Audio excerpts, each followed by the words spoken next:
Well, welcome back, everyone. Today, I'm honored to be joined by the one, the only Chocolate Knox, Mr. David Shannon. Thank you for There is joining one me. and only, isn't there? Yeah, that I know. That's for sure. There's one and only of everybody, though. Yeah, that's true. And we are here in the lovely Cross Politics studio. Thank you Yes. for letting me come in here and Thank record you with for wanting to interview. You're probably going to regret it, but it's okay. Absolutely not. So I'll give a quick introduction on you. You're a Sure. producer and editor at Wretched TV, business owner of the Chocolate Factory Media, Yeah. fantastic name, co-host of the Cross Politic podcast. Co-owner. Yep, Yeah. and currently president of the Doane Creative Agency. That's right. All fun You things. nailed it. Yeah. So we'll dive right in, and I know you hate talking about politics because you probably talk about it all the time. Yeah, I just hate politics. In general, I think everyone does. I think there's a sense that everyone's tired of it. It's been usually it feels like there's roughly 6 months, 6 to 9 months where it's politics are top of mind in the in the year that the person's going to get elected. I wish everything it was just pops 6 to 9 back months. up. But in this past rotation, it's felt like it's been 4 years. Well, no, it's not. It's not been this past rotation. It's actually started with Obama. Okay. So during Obama's time, before Obama got elected by the Democratic Party to be the representative, he had a 2-year run of just going out there, going everywhere. He was on Oprah. She was asking, "Well, you gonna run for president?" And so it was like 2 years prepping before he even got the nomination he started his campaign. And ever since then, everybody was like, whoa, this is gonna have to be a year around the year I guess thing. this is Yes, absolutely. the norm. This is the new norm. And so it changed around Obama's time into the new norm of, everything is politics and I got to be campaigning all the time. Yeah. Why do you think he changed that? Why do you think he was going for 2 years of campaigning? Because, well, I think a couple different things. I think he had to convince people that he was a reputable candidate, and especially as a black man, he felt like it was important to try and win that narrative. And then I think it was smart. I mean, he understood that the world was changing. His marketing campaign understood the world was changing. They had a good ground game years before that, as he was in Chicago, or should I say Illinois. And so he just understood kind of where people were, and that he needed to be communicating more than anybody else if he wanted to reach the people to be able to. Trump is doing it. Yeah. Right. I mean, he's on social media all over the place. He gets it. He gets what it takes to actually be in front of people. I mean, this is really why my job at the Doane Creative Agency, this is really what we talk about kind of quite often with companies, which is if you're not constantly communicating to your people, somebody else is. Right. And somebody's gathering their attention because the most valuable thing on planet Earth is your attention. They picked that up. Obama's group, they picked that up way before everybody else started doing it and just beat everybody else down. We knew more about Obama, whether we liked him or didn't like him. We knew more about him than John McCain or anybody else he was running against. Or who was the other guy? Was it Kerry? Oh, no, it was Romney. Romney, yeah. Romney, Mitt Romney. Yeah. We knew way more about Obama than we knew about Romney. I mean, Obama had music videos made after him. Yes, we can. Right? will.i.am came in there and created a music video campaign and had all of us singing his song, And so it was brilliant as a strategy. Yeah. And Trump has figured it out too. Not doing music videos, well, unfortunately. No, the people are making them for him. They're eating the dogs. Eating right? I saw that, cats. Yeah. So, I mean, in one sense, yeah. But you got Kid Rock who's making his music videos. Kid Rock. You have, what's his name? The other guy who Make America Hate Again. What's his name? I don't know him. Yeah. So anyway, yeah, they're out there, they're doing it, and they're not doing it like they're prompted. They're just doing the same thing will.i.am did for Obama. Yeah, but I'm sure a lot of people would like to get back or maybe forward to a place where there's not as much politics in their life, in their day-to-day I don't think ongoings. So how do we get there? I don't think people do want to get back to that. Really? No, because I think everybody thinks that somehow government is the answer. I think that used to be I think people are slowly starting to realize that's not the case. As we see more and more government. I mean, it's very slow. It's very slow because it's changing a way of being. It's changing a way of existence where we were, very lazy. You just let the government do everything, and then and now we're having to change to now I have to take responsibility and actually do these things myself. I don't know if I wish that was. I wish I saw more of that. I see certain small sects of groups who are thinking that way, but I don't see that as a total. Inside the game. I think we maybe have one senator who thinks that way. Right. The momentum The ones who swim upstream, they're very obvious. Massey, right? He's one of the few who is like, just get out of my way. Think about it. We had what's his name? Ron Paul. That was the only guy in that era, right? He didn't get shamed and everything. And when you think about exactly, and if you think about the kind of things that he got accomplished, everybody's like, he didn't get anything accomplished. And it's like, right, because he didn't want the government to do everything. And so he always was trying to hold them back. He was swimming upstream. And I don't think we even have, outside of Massey, do we even have a Ron Paul right now? Anywhere in sight? I don't know that there's anyone in government right. who is doing that. But there's a lot of people outside of government. And as government has, like the voice of government has become slightly less powerful. Podcasts are becoming more powerful.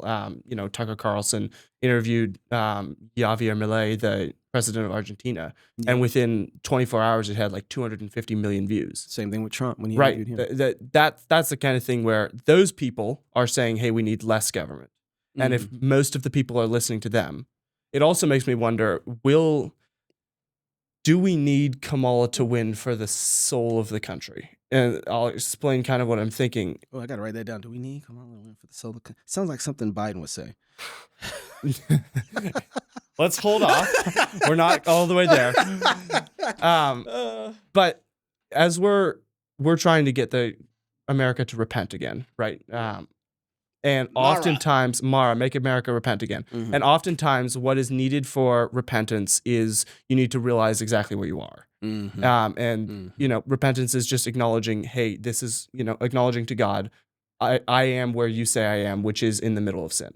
So, and it's often necessary to be in the situation of the prodigal son. You're in the pigsty, you're eating the pig food, and then you wake up. Yeah. Then and only then do you wake up. I wonder if that's somewhat what's necessary, is like, if Kamala wins, the world will get so uncomfortable that people will have to wake up. And I'll give an example. I was in Africa recently, and in South Africa, the government has treated their citizens so poorly for so long that the private sector has, I think, 200% or 300% of the security guards that the government has. So they basically, private sector controls the security of South Africa. There was a story a guy was telling me. He had a friend who was doing a shipping company, and pirates came and took ransacked his truck. And he sent a group of ex-Navy SEALs after them. Yeah. And like killed them all and took their stuff back. And that's necessary because in Africa, it's a show of power. Right. And if you show I have power, they're not going to mess with you. Yeah. You're not the guy that we want to, they're going to pick the low-hanging fruit. You're clearly not a low-hanging fruit. But going back, the private sector has risen up and said the government is not going to do a good job of protecting us, of living our lives. And we've seen that over the course of a long period of time. So it's our job. And they've actually risen up, and the private sector is overwhelming the government. They're building the roads. They're building the security. They're building the infrastructure. Yeah. Which is fantastic. And I wonder if we need Kamala to get elected so that we get to that point. You're like, bring on the destruction, baby. Right. Let it all fall. Right. I don't want to postpone the pain any longer. Like, let's just get it over with, and then everyone wakes up, and we repent, and we're all over this nonsense. I think that falls into the line of death and resurrection. So I think it can absolutely go that way, but I don't think it has to. But yeah, I can see that. I think there are some groups. It's really interesting. If you were talking about this, I was thinking about, like, America has such a lovely structure that we, from the beginning, from the outset, we have designed it so we don't have to go through those types of setups. We have a structure that's federally represented, that's more biblical in how we think about things, a different functions of government. The American structure actually honors the government of the family, actually honors the government of the church. It actually honors private, which the private sector, I would say, which would be, family extensions, their family businesses. So it honors that so that you can do those things. Self-defense, it honors that. So in a lot of ways, we're kind of the government. So I think if we take more responsibility of the things that we're supposed to be doing and appeal to the laws that we currently have, while we actually get people who represent us properly to implement the laws that we've already created from our forefathers, right, honoring the Fifth Commandment in that sense, sure, we don't have to go through that type of failure. I think even, there is a fear from me that if Trump got elected, that people would just kind of, okay, we're safe, right? And they won't do the things that are necessary to build the type of leaders we need for the next generation, that this is a perpetual thing of covenant faithfulness, right? So that there is a fear of that then when you get a Kamala, everybody's like, we got to be on our P's and Q's, otherwise she's going to take over and there's going to have to be so I can understand that. Yeah, I can get there. Yeah, and comfort is an addictive drug. And right now we are comfortable. But I think that my point is that I think that think about the fact that Trump's assassination attempt is already out of people's minds in so many ways. Nuts. The hurricanes that have hit Helene and then Milton, we've kind of already forgotten about those in one sense. Those just happened last week. You know, we only move at really exciting moments, and now our appeal to those is even that they don't stick. Yeah. They don't stick like they used to. Right. So I think we're in a dopamine war where we're just everyone's trying to be and you see this with the Kamala campaign, is just trying to be the most exciting and create a movement and a groundswell of emotions that people get behind her. And we've lost the kind of, okay, I'm going to sit down and logically think out who is the best candidate based off the principles that they're upholding and the things that they say they're going to do. Like, we've lost that. It's just who feels good in the moment. Yeah. And I think everybody is doing that. You know, Trump's doing it on his side too, right? Yeah, to a good extent. Yeah. And I don't think it's necessarily bad if they do the things that are. It's funny. You look at the debates, and we had a guy on, David Reese, who's like, I'm going to drink every time one of them says something about the Constitution. He didn't drink once the whole time. Absolutely not. Yeah. Right. Nobody cares anymore about the Constitution and what we're supposed to be doing there. And we don't even think about that. We're only arguing about what they say they're going to do. And none of them made the promise that I'm going to try and go back to the foundations that built this country, the ones that made us a great nation, the one that made us fear. I'm going to go back to those standards and rebuild everything around that. And everything that's not that, I'm going to remove it. Right. We're not even asking for a candidate like that ultimately. No. Right. We're just asking to survive till tomorrow. How much are you going to lower taxes? Yeah. Right? And that's good. Right. That's part of it, but it's much bigger than that. Yeah. So we need a bit of a Javier Milei to come in. And I mean, and Trump has promised that, or if not promised, at least given the idea that Elon Musk would be participating in the government as the director of government efficiency. Do you like that idea? I think that, I don't know if Elon Musk is the best person for it, but I think there is, especially because he's doing like 20,000 things that are all like, he just announced a couple days ago, like robotic taxis and the steampunk train and the steampunk train looking bus, and it's nuts. I love that. I love that he's doing that. It's fantastic, and we need someone like him, but I don't know if he's the right person for it. But I do think we need an economist who can come in and say, that's not producing, that's not doing its job. That needs to go. Yeah. That needs to go. I even like somebody says, why do we need to take so much money from the people who are working the hardest? Right? Like, if people who are working, like, let's let them keep their money, because the only reason our nation is growing is because they have the money to invest and create robots and give people jobs. And that I think Trump is way closer to that. Because I think part of it is because he's a businessman. Yeah, exactly. And he has been for a while. He understands that people being wealthy is good for the economy. Absolutely. And it's good for the world economy as well, not just America. And the other side seems to it really is like they're trying to dominate. Yeah.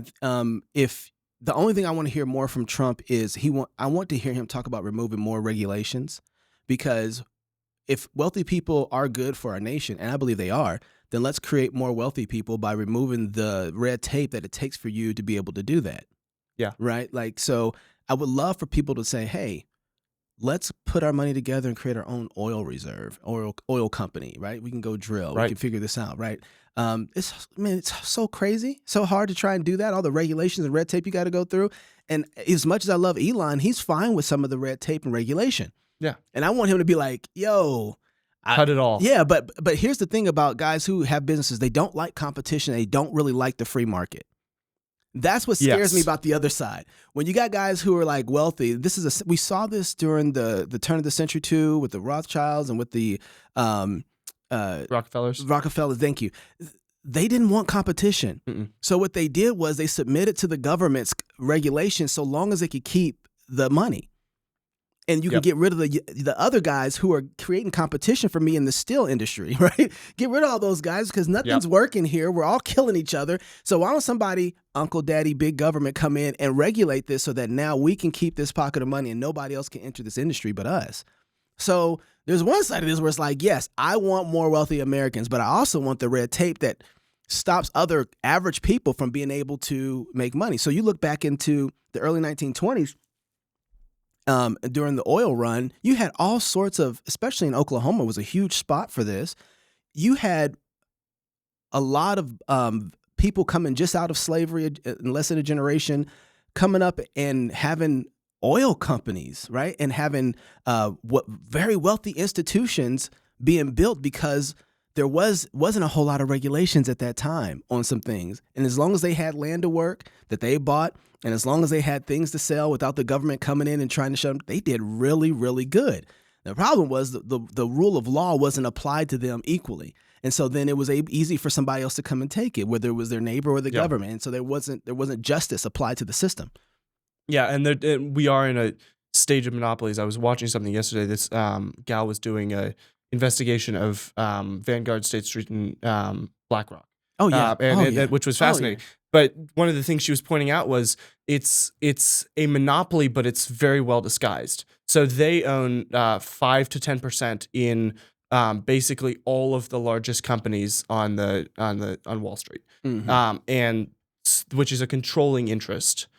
So they can, like, if they sold, it's all going. A lot of it's going to collapse. The stock would do very poorly, and so they have the ability to, because those three, which are all very intertwined and connected, because Vanguard owns the two biggest owners in BlackRock are Vanguard and State Street, and vice versa for all three of those. Okay. So they're basically one big hub. Company. Yeah. Yep. And they own basically controlling interests in all of the major companies: Apple, Microsoft.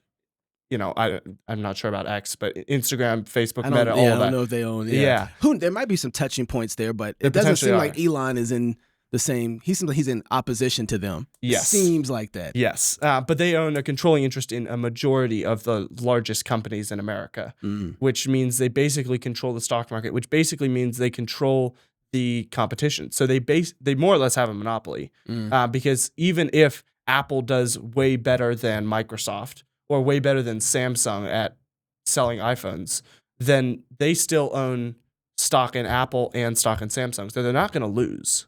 And if Samsung outperforms 1 year, then they're still winning, right? They're still making extraordinary amounts of money. And that's the kind of thing that, like, and they also get, they have to be cleared by the government. They have to be checked and regulated. Yeah. But they are the ones who check and regulate themselves. They've set up the laws in such a way that they are the fascism. Ones who, basically, they get to tell the government, we're doing fine. And that's you the move thing. Along now. Like, everybody is already agreed that fascism is okay. Both sides. To an extent, yeah. They've agreed that it's okay. We just want to be the ones who hold the keys to it so we can control the winners and losers. Not Elon. Facebook, we have the handles over you. This is how you should be able to delete the comments we don't like, get rid of the people who are pushing against the system.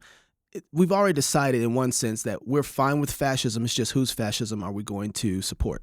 That's what I'm kind of like, okay, let's just remove all that from the government. Let's just. What if we were free of that? And what if the government punished the people who were doing bad?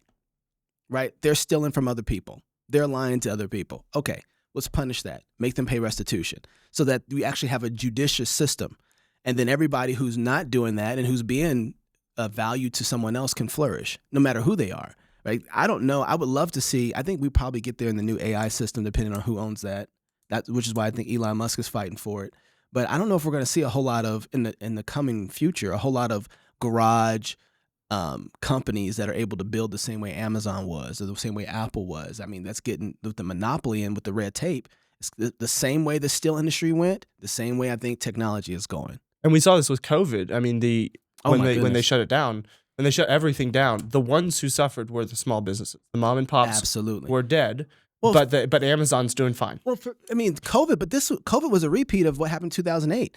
all the big businesses got bailed out, right? Yep. The car industry got bailed out. The Yep. banks got bailed out. Larger companies that had lots of money invested, they got bailed out.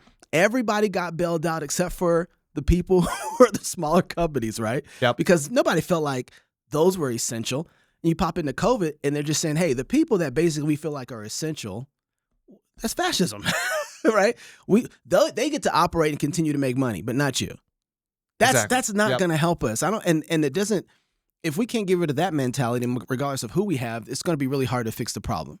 Absolutely. So how do we get rid of that? How do we fix that? So there's this mindset that this is really weird, and I don't know how to make it come across easier to people, but there's a worldview that is telling us that we have to grab the absolute top reins of power in order to be able to function in this world, as if there isn't an overarching narrative and reality that God has placed in this world that really does work, right? And people have forgotten covenant faithfulness over time breeds success. They like the covenant faithfulness part, but they don't like it over time. So what we end up doing is we end up reaching for the top ends of power with our covenant faithfulness and not building the smaller institutional things that we can. I think if you look, the thing I want us to focus on is justice. Let's focus on justice. Let's try and judge rightly, right? Don't take the bribes, just judge rightly and let individuals build institutions. And I think that's what we see here in Moscow. We see a lot of people that didn't get permission from the government, that didn't ask, hey, what should our educational curriculum be?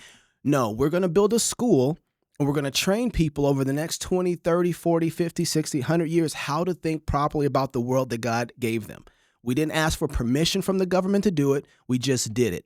And as we've been able to do that here in this town, we've seen a lot of things flourish that now, because of that, they're starting to have implications where they are locally without even having to deal with federal stuff, right? And that we start getting people into positions of businessmen inside of our town, people in political positions.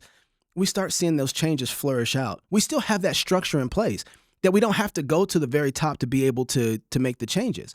The problem is nobody likes saying this is going to be 40 years of hard work, right? There isn't an answer to the problem that fixes everything in 4 years or 12, right?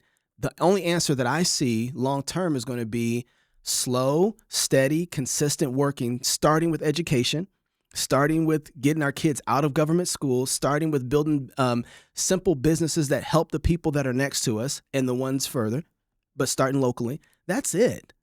And as we train that out, we're going to have to, in one sense or another, outbreed the competition, right? Like that, we're just going to have to outbreed the competition, right? Because otherwise, we're going to have and I don't like to Jesus juke, but if the gospel isn't spreading, you don't get the blessings of the gospel without it.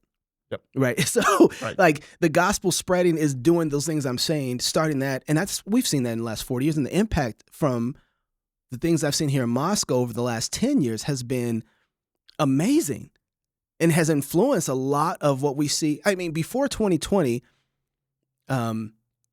people weren't looking the way they are now for answers to problems. And I've seen more Christian institutions develop after 2020. A lot of them have looked at Moscow and said, wait a second, they're doing something different here. They're not affected in the same way. And their impact looks like it's going to have a long-term effect. And when people start paying attention after that, they started building their own things like their little enclaves to impact the world. And I was scared to use the word enclave because I don't want people to think that's just looking internal. No, it's being a blessing locally to be a blessing worldwide, right? Right. And you start internal. You have to start with yourself. If you don't, my family, I can't find a covenant relationship that's in marriage has lasted from marriage to death in my family for 3 generations. That's a problem. Right. It's hard to talk about what we can build, how we can advance the next generation, how much help we don't need from the government if we don't have a strong family self-government first. If men are not willing to control their flesh by submitting to the word of God and not willing to work hard for their families, not willing to go to church and commit themselves to a local government in the church, then you're going to have other governments, mainly this federal government, come in and act like a parental authority. Well, and nurture too to you and your family, right? But if those things are internal and you guys are locked in, if you think about if I had 3 generations of my family that were intact, we would look a lot different and expect a lot different from the government, and the government would even talk to us different because we don't need them for help. Right. So our family would influence the way that they even act. Yeah. Right. And we've lost the cathedral mindset. Yes. And there's good. an old saying from a Greek philosopher, I think, and he said, society grows great when men plant trees in whose shade they will never sit. This classical education stuff. Right. Look, that's school. And there you go. That's the kind of thing that is necessary, but it's boring. It is. And it's hard work. It's hard work. It's boring. And it's like building a pyramid. The bottom layer is the biggest. It's the most boring because it's just as high as you are, right? It's waist high. It's, forever long and forever wide. It's really boring to build, but it is necessary to get all the way to the top. Yeah. And we have lost the sense of it's a chess game. We don't need the queen, but we do need the towers. We do need the rooks. We do need the pawns, and you can use those like Moscow. In Moscow, Christians aren't the ones in the government. We have a mayor who is gay. We have a bunch of city planners and zoners. Super liberal. Right. Everyone in the government is super liberal, and yet they're still scared of Christchurch. A small group of people. Which is like less than 2,000 people. And in a town of 26,000, less than 2,000 people are standing the rest of them down. And have created huge blessings for the community. Yeah. When I got here, the amount of jobs that were available were on the rise, but it wasn't a lot. And it's because a lot of the zoning and some of the stuff was set up where you couldn't build a business here or you couldn't build houses there, or, and so it stopped a lot of growth because they were trying to preserve this little enclave they have. And we're like, we want to grow, we want to build, we want to create wealth for people around us, right? And now I see a lot more of that, and I see a lot more people able to come here and work and send their kids to great schools. Yeah. But it's been this small group has been a huge blessing without the approval of, yes, you can do this. Yes, you can start a school. Yes, we're going to start this business anyway. What are you going to do? Stop me? Yeah, exactly. Yeah. Because when they start, it's one thing too, when people start benefiting. So you look at Black Wall Street. Are you familiar with Black Wall Street at all? No. Black Wall Street, such a great story. I always talk about it, but everybody should really go look into it. Because I like to talk about it because you got a group of people who are coming out of slavery. The land run has just happened.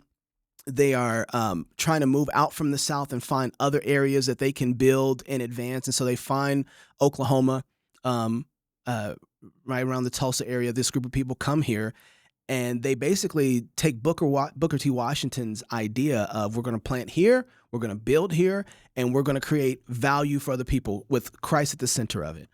And they started building all sorts of businesses that were flourishing like crazy. Oklahoma has so much indebted to Black Wall Street because you got the movie theaters, you have the taxi systems, you have all sorts of industries that were built out of Black Wall Street in this small little sect here that was high valued to, it was what Wall Street is today, is what it was there.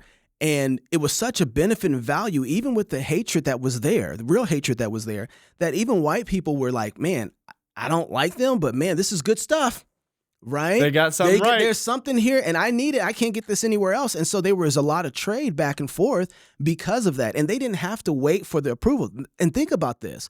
We're talking about the 1920s. Voting wasn't a thing for Black people then, right? They didn't have government on their side. It didn't matter.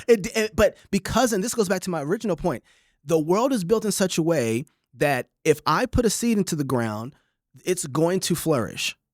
Because God made it that way. If I work that ground, if I nurture that ground, if I work hard, that seed is going to produce fruit.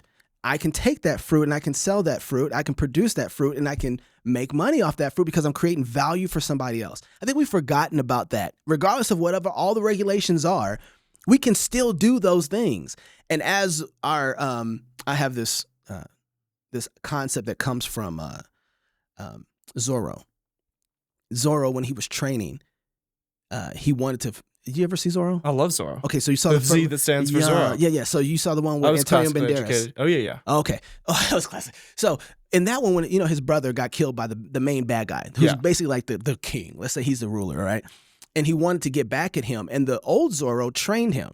While the old Zorro was training him, he had these circles, right? He had one small circle, then he had another bigger circle, then he had a bigger circle outside of that one, right?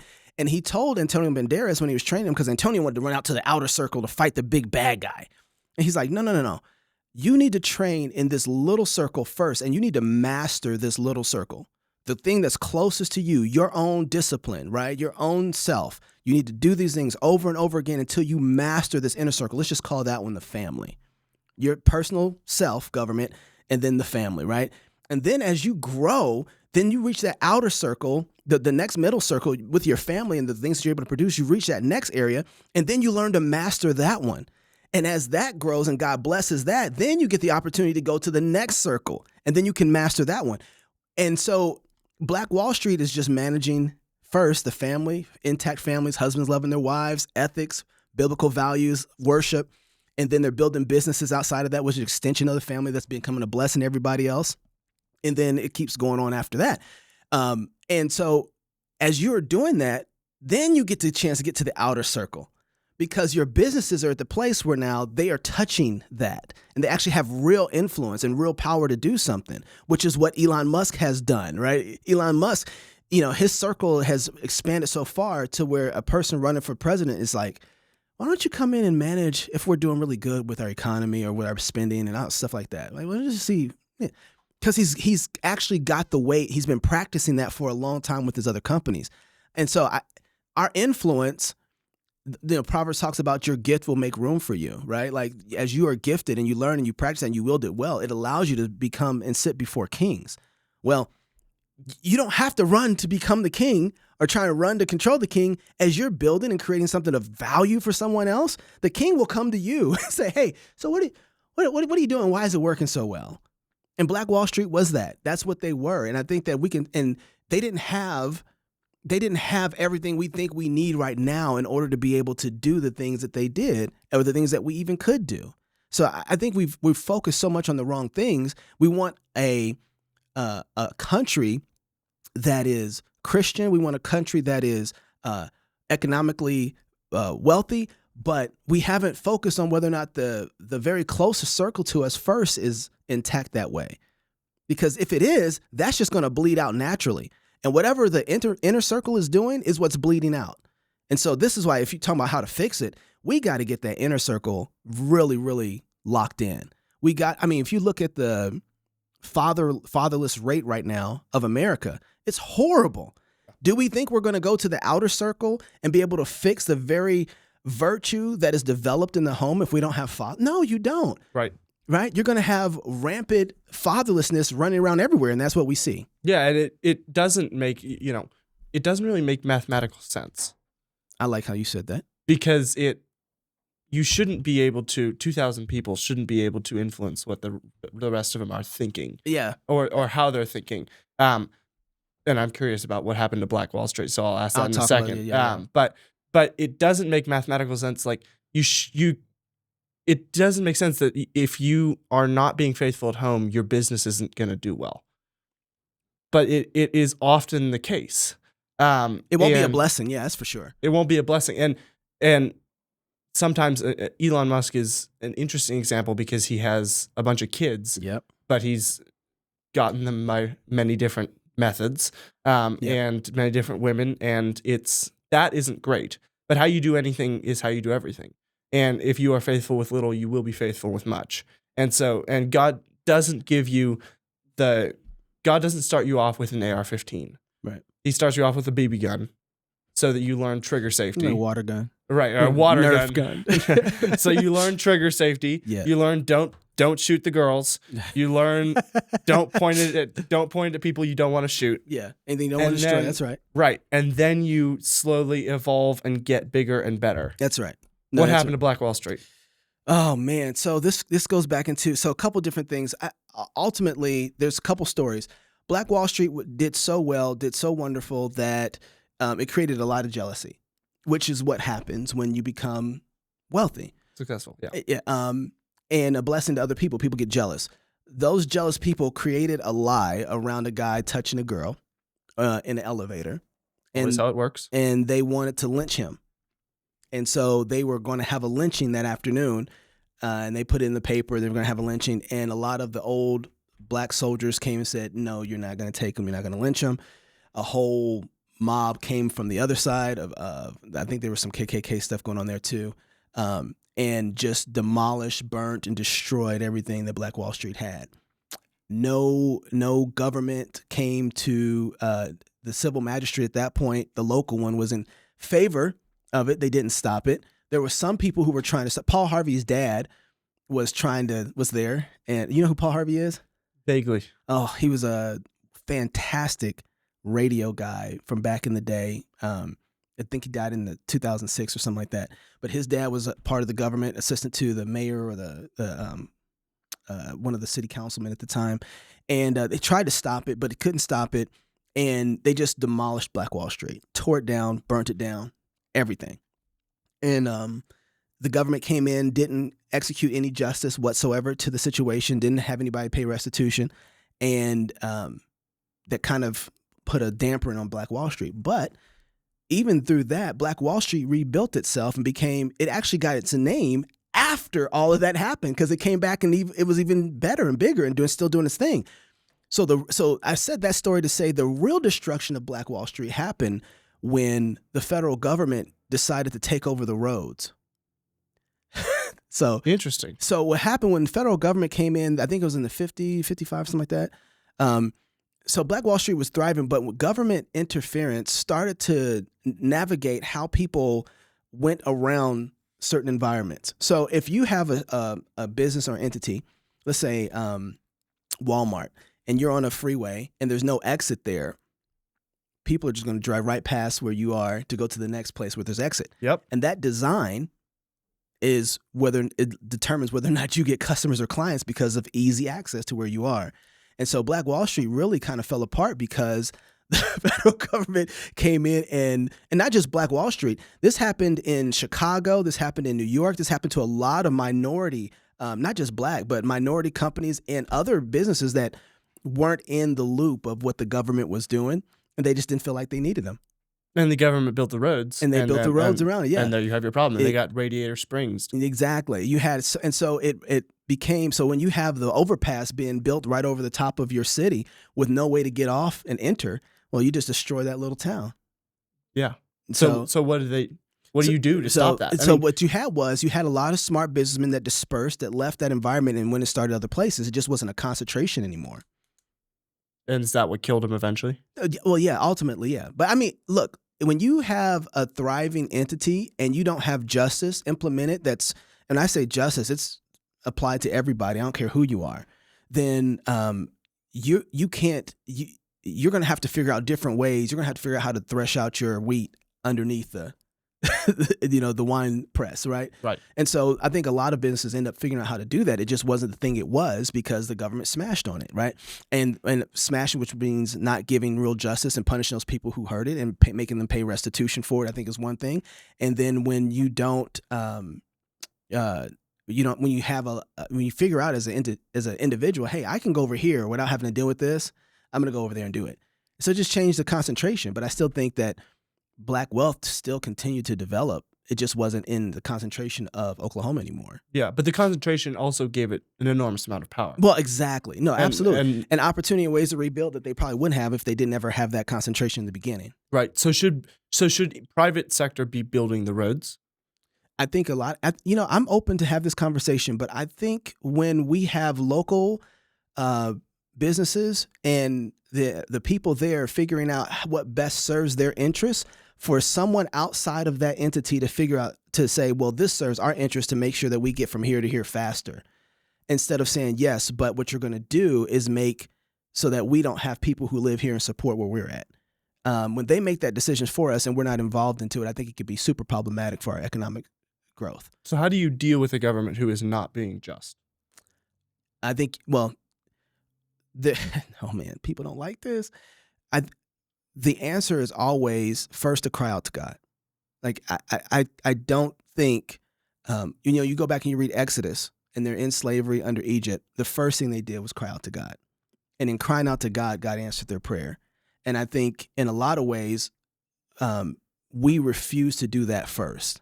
When we do that first, I think you start creating a kind of people who then say, okay, Lord, I'm going to be faithful here. As you bless me here, give me the opportunities to be able to walk into those places to represent people, right?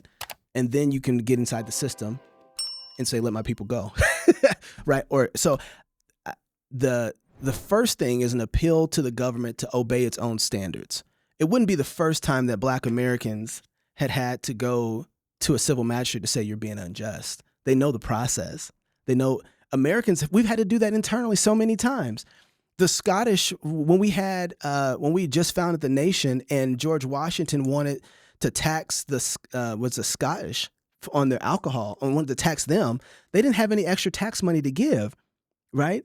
And so what they did was march on Washington. He squashes them, but then they had to make the appeal. Yo, you're not treating us right. Okay, you're right. Fair. Right? Fair enough. All right. Yeah. And so it changed the dynamic.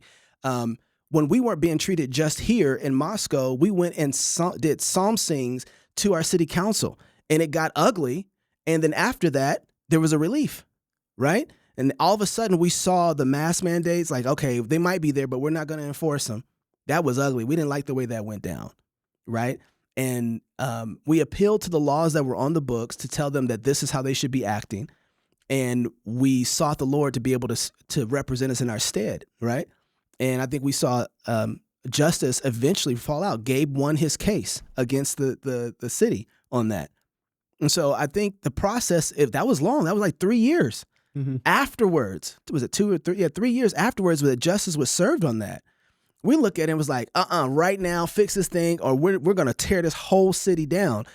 But I believe that our system still has the ability to work for us if we would work it in faithfulness. So I think we need to know what the laws are, and then to be able to appeal to those laws and tell the magistrate they have a responsibility and duty before God to honor these laws, honor them, or you're breaking your covenant. We didn't separate during the American War for Independence. We didn't separate until after 100 years of appealing over and over and over to the king, right? It took a long time of appealing before we were able to say, okay, that's enough, right? We haven't begun to suffer that long yet, right? We still have a lot of things, a lot of areas in our local environment that we can push on, that we can engage with, that if we were being honest, we've been negligent on. We haven't been faithful on our local politics, right? Because I don't think we've been building out we haven't been building out from the inside out, right? If we had, and I think that's what we had here in Moscow, building from the inside out, was like, well, these people don't ever really push on anything this crazily. For them to go this far, we might have pressed our limits. This is not good. This is a small group. If they wanted to just be like tyrants and just squash us and put us all in jail, they could have, but they knew that wasn't the play. That wouldn't work well for them. Because Moscow has a majority of the business owners. Exactly. Or at least a controlling majority. You can't go downtown and not find, a Christian business. Yeah, Christian the restaurants. Business. Exactly. Yeah. And so there's a huge influences there. And this is why I said, and when the law does its thing, it allows that kind of, and it might take some time to appeal, but it does allow that kind of growth in a community where the law really wins out at the end. So I don't think we're so far lost that we can't appeal to the law and ask that our magistrates obey it. And then as they choose not to, say, okay, we got a 15-year hike to get some people in here who will. Right. So we can do that every 4 years. Yeah, which is really nice. Yeah, exactly, which is really nice. So it's like, yeah, they're really being tyrants right now, but we still have a system that can work for us if we work it. And the long term of boring work to build that foundation is what I don't think a lot of people want to do. Right. And it is a work of incentives. By the way, it's not an answer anybody likes. Yeah, because it's boring. It is because it's boring and difficult, and no one sees it happen. I think about Hannah in the Bible. She didn't have a child. She's able to see, going to the temple, she's able to see that there are bad priests, and they're not being faithful. She's able to see that. She knows that, and a lot of them know that. And so she's crying out to God for a son. And she's like, I'll give you my son, Lord, and you take him and you make him a good prophet. Do whatever you do so we have justice, right? Like, and here we go. Now we get Samuel, who comes in, and because of Samuel, we get David, right? And so I think that's a 40 or 50 year oh play. My goodness! But by one person. But look where he was trained at, right? Right? He was trained from the bottom to be around Eli. Yep. Saw what was wicked and was bad. You know, it's like, okay, yeah, let's not disobey God here. Right. All right. And so I think that is a long haul. And it is ultimately there's an element of thus far and no farther in every, I was talking about South Africa earlier. You show power and then they're like, okay, I guess we're not going to mess with you because that's how far we can push you and then you'll come after us. And there is an element of that in kind of everything. And the opposite of what we have here is on the other side, there's, South America and Eastern Europe where it's, you get pulled over for a speeding ticket, you bribe the police officer. If you are going to if you're going to court, you bribe the judge.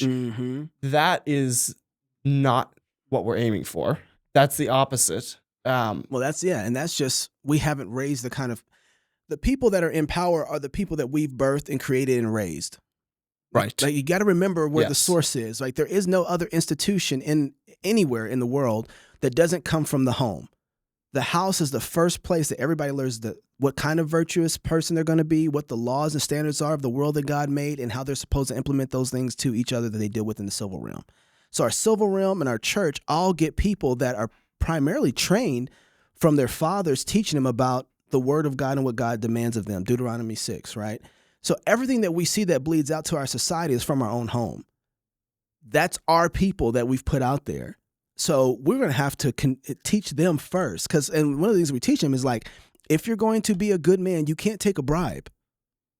Right. Right. That's Exodus 18, right? Can't take a bribe, loves the Lord, and is a man. That's what our leadership is, right? That's how we choose our leaders.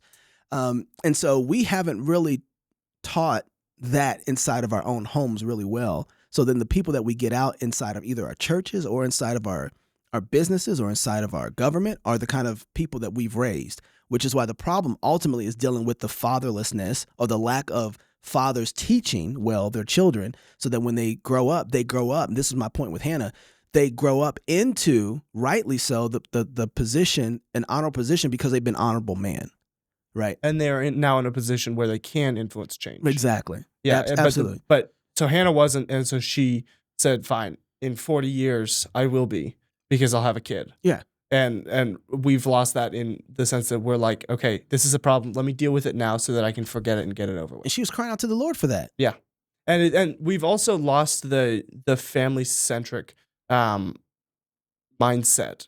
And interestingly, when I was in Zambia, there are kids everywhere. Sure, they're running around naked, drinking water out of a dirt puddle, getting cholera. But there are children everywhere. Everyone has like 15 kids. Wow. And here, people have 1, 2, max 3, except for in Moscow. That's a completely different realm. We're closer to Africa. I get out of the elevator and people are like, how many of there are you? Like, not enough. My parents always get asked, are they all yours? I know. We get the same thing too. Like when we're traveling, it's like, no, I thought life would be much more difficult if I were traveling with a bunch of children. So I thought I'll just kidnap some and bring them with me. You know, that's weird. I always thought that was a racial thing when people asked us, are they all yours? No, we get it too. That's funny because I thought they were asking like, how many women did you sleep with to get these kids? And how many men did your wife sleep with? And then you guys got married. And so now you guys got 7 because you had 3 and she had 4. And so that's what I thought they were asking. In my head, I was like, dude. Well, I'm glad we cleared this up. Yeah. We got asked a ton in Hong Kong. They would, because Hong Kong, that makes sense there, the Chinese yeah, had, exactly. they had the 1-child policy. And so 5 kids was like, what's wrong 5. with you? Are you insane? Do you hate yourself? Yeah. But going back to what we're doing here in Moscow partly is we're having the 5 or 6 kids, 5, 7, 8 kids, but then we're actually training them. We're raising them up. We're being good parents to them. Africa has an extraordinary amount of children, but no one's raising them. And they grow up to, they're not growing up to become better versions of their parents. They're just growing up to be copy-paste, and sometimes even worse. and in much of America outside of this small little pocket that we're in, it's you have one kid and you kind of raise them. Mm-hmm. And Yeah. and that Yeah. and Kind of is eventually right. and eventually we'll just like we will run out of people. Oh, we're already out. We're running out of people currently, and part of it is we killed 60 million of them. And that's part of the reason we need immigrants. Lord have mercy. Is because they're doing the. There was that one woman on The View who was asking. She was like, Donald Trump, if you don't allow all the immigrants in, who's going to clean your toilets? And everyone on The View was like, what? And she was like, no, but it's real. The immigrants are the ones doing the jobs because we don't have anyone. Mm-hmm. We don't have anyone. So I'm kind of looking forward to some of that because my wife, I'm sure your mom probably gets to, you go out and you kind of get that eye like, how many kids you guys need? My wife is always like, don't worry. As you get older and there's nobody to take care of you, my kids will be the ones taking care of you. Right? Like this is one of those things where we're going to look back and the women that we shamed for having 6, 7, 5 kids, we're going to look at them leaving their jobs, leaving their careers to raise their children. We're going to look back at them in the next 30 years and say they're the heroes of the day. And not just because when they're old, their kids are taking care of them. No, it's also because their kids are the ones who are shaping the world. They're going to be the blessing if we raise them, that inner circle we build out to be a blessing. And to teach them to love their neighbors and to honor their parents, they're going to be the ones figuring out how to be of value to someone else for many things. And I think they'll be the ones to solve the problem. I always think about this with abortion. Like black people make about 13% of America. People argue about that number, but I think it's around 13% of America. And there's been this kind of like we're a minority. That's horrible. But I haven't seen a whole lot of particularly liberal black Americans talk about, man, if we didn't kill off 2 generations, I wonder how many black people we'd have right now. And I wonder how much of a blessing those kids would have been to the rest of the world. Yeah. Right? I mean, I wonder what it would have been like if we didn't take the welfare money and we didn't become wards of the system. I wonder what kind of struggle would have built our families to be tougher since we didn't have to put our men out of the house to get a check from the government. Like they're not pondering that concept as much. And I think, but that reality and mentality has become not just an idea in black America, but I think all of America now. We have adopted it. Yeah. But it did feel like it was just black America I think for a long time. Yeah, because we were the test dummies. To an extent, yeah. Yeah. The system was, you go back to the Moynihan report and welfare and a lot of those things, it was the government trying to do good. It's what I call the poopy Twizzler. Have you heard this? No, I'm excited though. The poopy pee Twizzler. And cleaning with poopy water, my 2 analogies for this. I don't think everybody is nefarious as we think they are. I think they're trying to help, but because they're not the ones to help, they end up making things worse. And the poopy Twizzler or the pee Twizzler is at one end of the Twizzler is candy, and at the other end is garbage, crap, pee, poop, and everything else. But there's this little middle that they get you to transition on because it starts really good at the Twizzler. But then eventually it gets a little salty. Yep. Then it starts tasting a little odd. And then, but you're not stopping because you remember the it's still tolerable. It's still tolerable. It's close enough. And this is the thing they do is they take away 100 liberties. Yep. And then they give you back 99. And they fix your problem by destroying the rest of your life. 9/11. Right. Exactly. Oh. So also and I call it cleaning with poopy water. They see that the environment is really dirty and it needs to be cleaned up. Their observation of the reality of the situation is true. But because of who they are and what they do, they come in with the same water that the environment is in and try and clean it up with that and make things worse. Yep. Right. And it's like they are using a mop. They are using water. It's just toilet water. Yeah. And so then we're going to get more disease and more stuff everywhere else. And it's just going to make it a lot worse because they can't fix the problem. They can observe it. What they can do is Romans 13, the duties of the government, civil government, the duties of the magistrate are to punish evil, right? And to promote and reward good. And part of what they do is need to promote and reward what's good so that the people who are closest to the problem can be able to fix it right? And they incentivize that. That's what they should be doing. Yeah, and people always believe that. And side note, my sister actually did, as a small child, clean my great grandmother's entire house with toilet water, which was very entertaining. We did not find out about this until she was near the end of her project, and then my mom was like, "Wait a minute, you're not tall enough to get to the sink. What's the story here?" And she walks back to the toilet and dips it in and goes. So I'm guessing you guys recleaned the house. We did, yes. Okay, good. Very, very kind of us. Okay.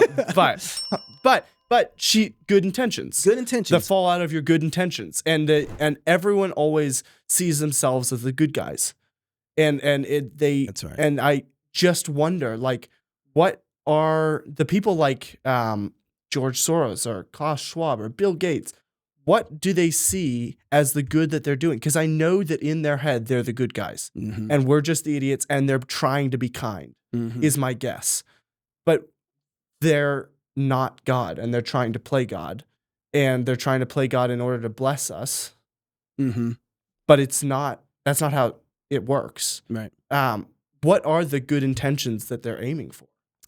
Well, I think they're good intentions. If you go look at the World Economic Forum, they'll tell you all their intentions right there. They want to see the world. I mean, it's witchcraft, but witchcraft always seems like it's trying to do something good, just without the means that God has given in order to be able to accomplish that good, right? Yeah. And so they want a world where there's no hunger. They want a world where, if somebody loses an arm or a leg, we can replace it and regrow it. We want livers replaced and ears. I mean, it's amazing some of the things they're being able to do. The problem is you're not going to accomplish the end, you're going to accomplish the end of God without the means of God. And so they're fundamentally broken on how the world is designed to work. And they think they can skip past Christ, who is the king and the ruler, and do all these things apart from him and somehow get the end of good. You can't do it. And so their fundamental problem is that they have no Christ at the center of what they're doing. And if they did, then they would do things the way that Christ says to do them, right? And they're not. It's like they're trying to build a building, but they have it's a Tower of Babel. They're trying to build it without gravity. Right. So you look at the Tower of Babel, and it's really interesting. One of the things that is said there is that they wanted to make a name for themselves. Right. And so they go and build this Tower of Babel to make a name for themselves, and God destroys it, and it says no one will remember you. No, you won't have a name. Right. And then God goes, and this is what's really interesting. God goes then right after that to Abraham, and I will make a name for you. Right. And it's so good because it's like, oh, this is the garden. God is eventually going to give you this if you obey. Right. So you're going to get the lovely gift of eternal life. You're going to get all the gifts that come from the tree, the knowledge of the tree of good and evil. You're going to get all that stuff. You're going to get it. You're going to have a garden city at the end of all of this. It's going to be even better than the garden. But this is how you do it. And you do it in obedience to me, and I will do this for you. Right? It's such an amazing narrative to look at and be like, oh, there was nothing wrong with building something that was huge and that was extravagant and that did this, but it was why you did it and who you were doing it for. And so then God comes in into Abraham and builds a whole nation out of him to the point you get King Solomon, right? And then after you get Christ, there it goes, right? A name that is going to conquer every other name, right? And so I think part of it is that there is this kind of Tower of Babel mentality that they want to build a name for themselves. They want to do it without God. They still see the problems because they live in the world, but they want to fix these problems without Christ. You can't do that. Otherwise you get poopy water everywhere. Right? Have you read, go ahead. No. Have I read what? Have you read That Hideous Strength? Okay. So Toby keeps on giving, yes, I have probably 3 or 4 times now. Fantastic. I love that book. Yeah. Probably my favorite. It is the key to what's going on right now. But it is so strangely close to what seems to be happening. Yeah. It's with so many things. Like you have and you have on the far out ends of the weeds, you have Alex Jones with believing that they are sacrificing people to the devil on the regular. Mm-hmm. I don't know that they're doing that. Of course they are. It's called abortion. Abortion, yes. Yeah. But I don't know that they're doing all the things that he's saying they're doing. But it is. I want to make a name for myself. Think about all the. I want to make a name for myself. I want to do it by. I want to be powerful. Yeah, Oprah had her abortion because of that. She said, "I wanted a career, and I knew having a child would not allow Would me to impede have it. yeah. And so I had an abortion. Yeah, and that I think that hideous strength is more accurate than we would like to believe. All I'm going to say about that. But It is. I want to touch back in. We were talking about Black America before. There's a lot of talk, which seems to have increased about Black people being oppressed. Mm-hmm. To what extent is that true? It's true in the extent that all of America is oppressed in what sense right now. I mean, I don't look, if you could have went back in the early 1900s and you would have asked our forefathers for the opportunities that we have now, not just as Black Americans, but for Americans, period, they would have looked at us and been very ashamed that we're their offspring, because we still have so much opportunity. So much opportunity. We have, and that we don't take advantage of. And we're so busy thinking in these mindsets of oppress and oppressor, instead of thinking of the kind of world that God made that works regardless of who's over you. God's people have, if you want to try and take that lens of oppress and oppressor, God's people have done so much to transform the world underneath oppression that oppression really doesn't have a sway in our success. Absolutely. The blood of the martyrs is the seed of the church. Exactly. And if you're a Christian, particularly, then you're like, oh, this is what God has given me to work through for his good. Lord, help me to be faithful with the situation that I'm in so that I honor you in it and become a blessing to the people that are around me. Right? That's the conversation that I think is being missed.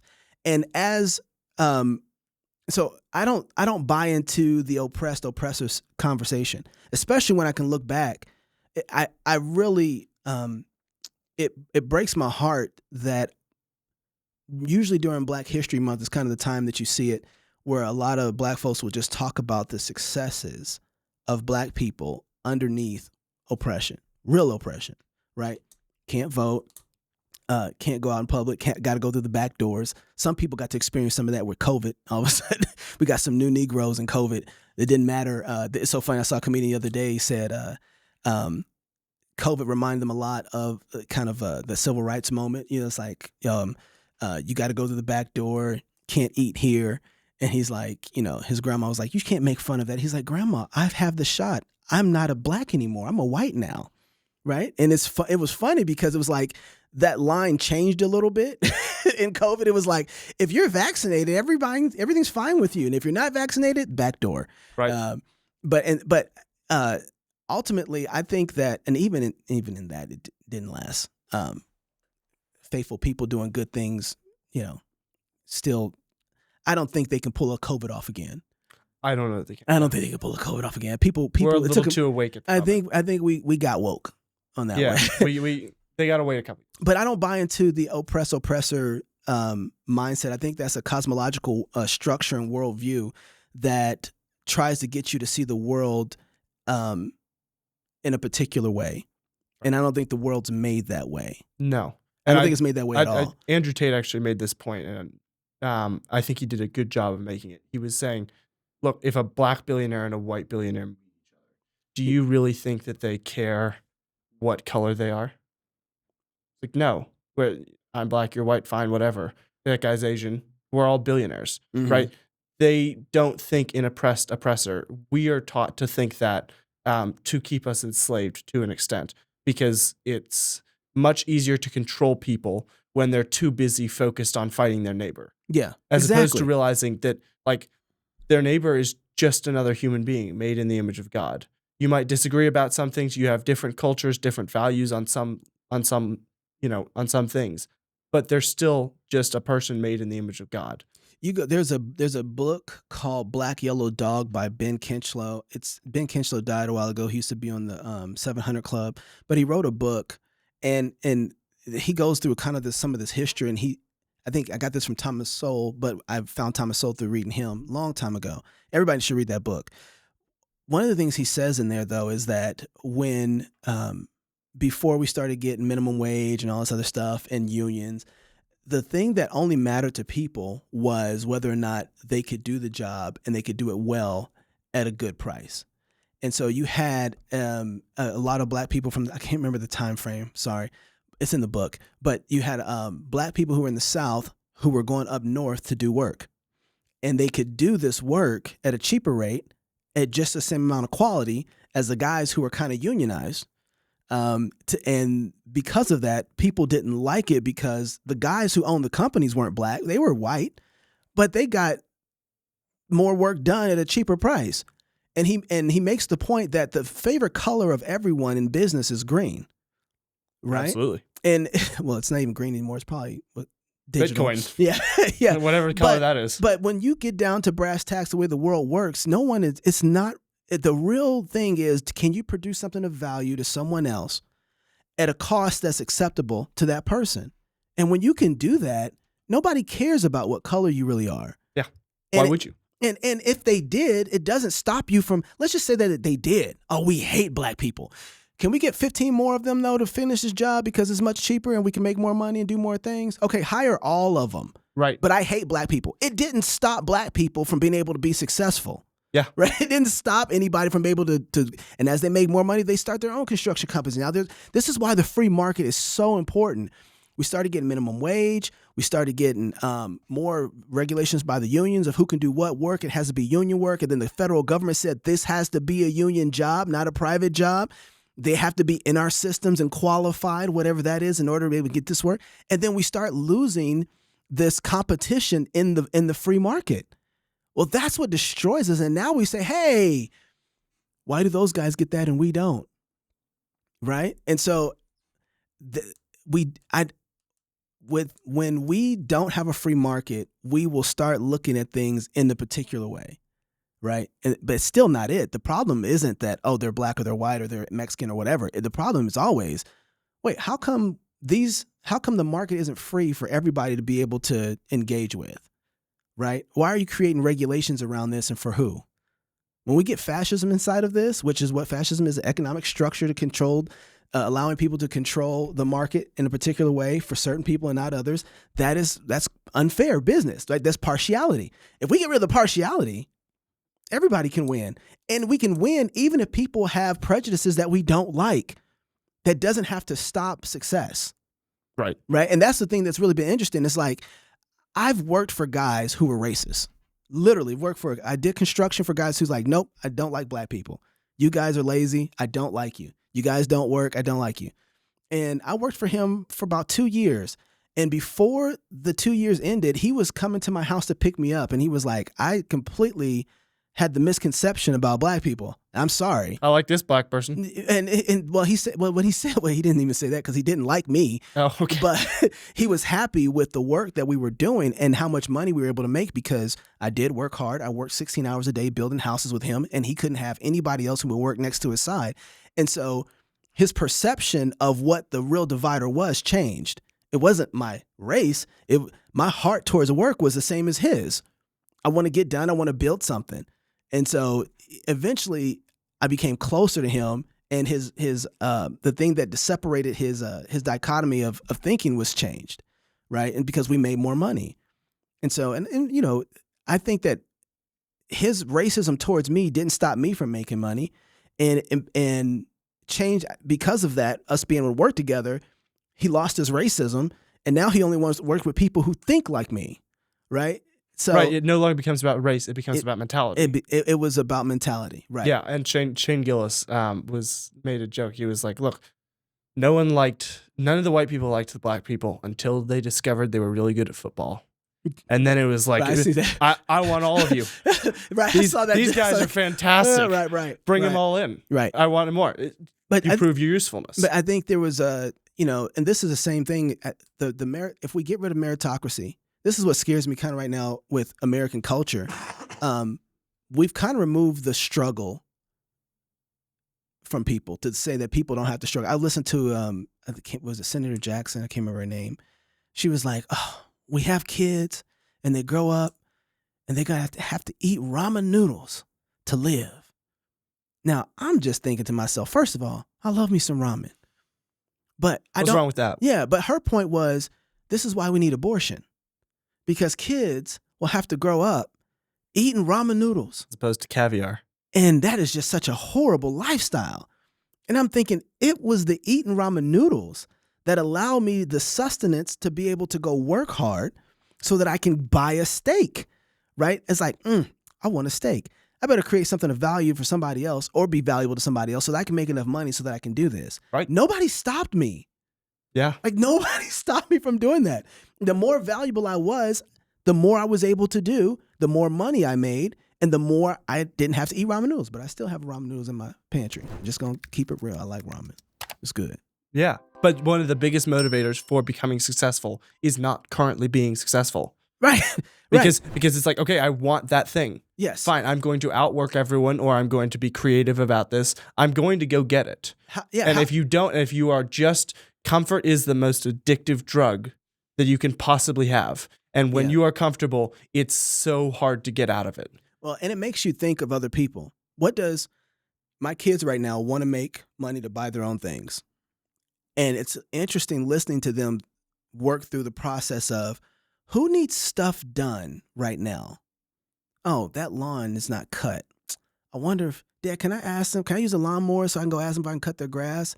And I'm watching them think of ways that they can be valuable so that they can go cut somebody else's grass to be a blessing to them. The other person says, oh, yeah, I'll give you $10 for this. You know, and so they're thinking that way because they want to be able to have their own money to buy their other things, right? So when we start thinking of how to bless other people because we want something, there's nothing wrong with that. It's great. Yeah. And we need to, in the government and the civil magistrate needs to make sure that we promote those good things. Hey, go be a blessing to other people. We won't take your money if you go be a blessing to other people, right? Yes, you can have a lemonade stand without having to get a license from the government as a business. Yes, you could do that. That's fine. It's fine. Go do that, right? So a lot of the problems that we see that are creating some of the racial tensions are really around not having a freer market. Right. Yeah. But you can still win without that. You can win without that. But and a lot of people have. A lot of people have and still are. It's just harder. Yeah. It's just harder. But hard isn't necessarily bad. Hard adds value. Well, and I was talking to someone the other day and I was like, look, they were complaining that, oh man, I'm having to work all this time and it's everything's so difficult. And I was like, you wouldn't want it if it wasn't difficult. Everyone else wouldn't want it if it wasn't he was getting a college degree. And I was like, look, the college degree isn't useful. It isn't valuable unless it's difficult to get. If I could walk up to college and ask for a college degree, then no one would care. Yeah. But the fact that you have to put in hundreds of hours in order to, build circuit boards, to do this, to get this college degree, to become certified, that makes it valuable. That makes you valuable. And that means that you are more likely to, then training for that means you're more likely to be able to do things like that in the future. Yeah, college degrees, I mean, they don't do this anymore, but what they're supposed to do is say that this person is disciplined in this way to be able to accomplish this end. Right. Like exactly. That's what they're supposed to be able to do, but college degrees aren't that anymore. No, colleges often. I was talking to my guy at the U of I, and he was like, "Look, I could probably do the U of I work in maybe 10 hours per week, and then I have the rest of my life to, the rest of that week to do whatever the heck I want." See, that's not the real. That's not how because college was originally like training for a job, and a job is at least 40 hours a week, if not more, generally more. 10 hours a week is not going to train you for a job. Yeah. And we have lost the sense of struggle to pursue something that is worth pursuing. I think now, as it relates to college, depending on what it is, I'm going back to the idea of training underneath masters and tradesmen right now. I'm okay with an apprentice. Yeah, I think that's actually the way. Go find the guy. For my kids, what I'm going to try to do, and I'm trying to be able to position to do this, is I want them to find the industry that they want to be in. And I'm going to go pay the guy who's leading in that industry and say, my kid is going to work for you at no charge to you. And I'm going to pay for him to be here. You can fire him if he doesn't do his job well and if he's not keeping up. And that's totally fine. But I'm going to pay you to train him. Can we work something like that out? Because that is far more valuable. It's what college used to be. It's what it used to be. You apprentice under a master, you learn a skill, you acquire a trade. Yep. Now You go to college, you get taught about gender ideology, you come out with blue hair and lip piercings and tattoos all over the place, wondering if you might be, a man, a woman, or a dinosaur, whatever it is. Yeah, but Furby. we've lost the college is now just indoctrination, like plain straight up the middle. We're going to tell you how you should think, as opposed to we're going to teach you how you should work. Or to even teach you how to think. Right. Yeah, we've lost that too. Yeah, I mean, I don't think colleges teach people how to think. They have an end already, and they're teaching that. You want the kind of people who, and this is really interesting. You hear a lot of the guys who own large companies. They're like, I got all the stuff in place. I don't need somebody who's been to college. I need somebody who is a thinker, who can take and know and see patterns and deal with things in a way that is not necessarily the typical structure. Because the world is changing, and I need somebody who is a thinker over somebody who just pushes buttons or locks into a system. I need people who think outside the system and have a copious understanding of the world. Those are the kind of people who are going to be in high demand in the future. Robots are very easily accessible. We need humans now. It's funny. I think the fear over robots is because most of the things that we do are robotic. The environments that we've created for people are robotic. They're button pushing. They don't have to really think. They just go through the processes, right? And so when somebody says, well, if that's all it is, I can just get a robot to do this. I'm like, no, you're going to take my job. If you're afraid of a robot taking your job, then you have to think to yourself, we got other problems. There you go. Yeah. Right. There's a lot of posts on social media right now that I've seen. Maybe it's just my feed on Twitter/X. It's Don't pictures. Dead name it. Don't dead I'm name going to X. call it Twitter. Dead namer. Dead namer. They're just pictures, and it's like before social media, before the internet, before online dating, and it's just pictures of people living what seems to be this golden hour life.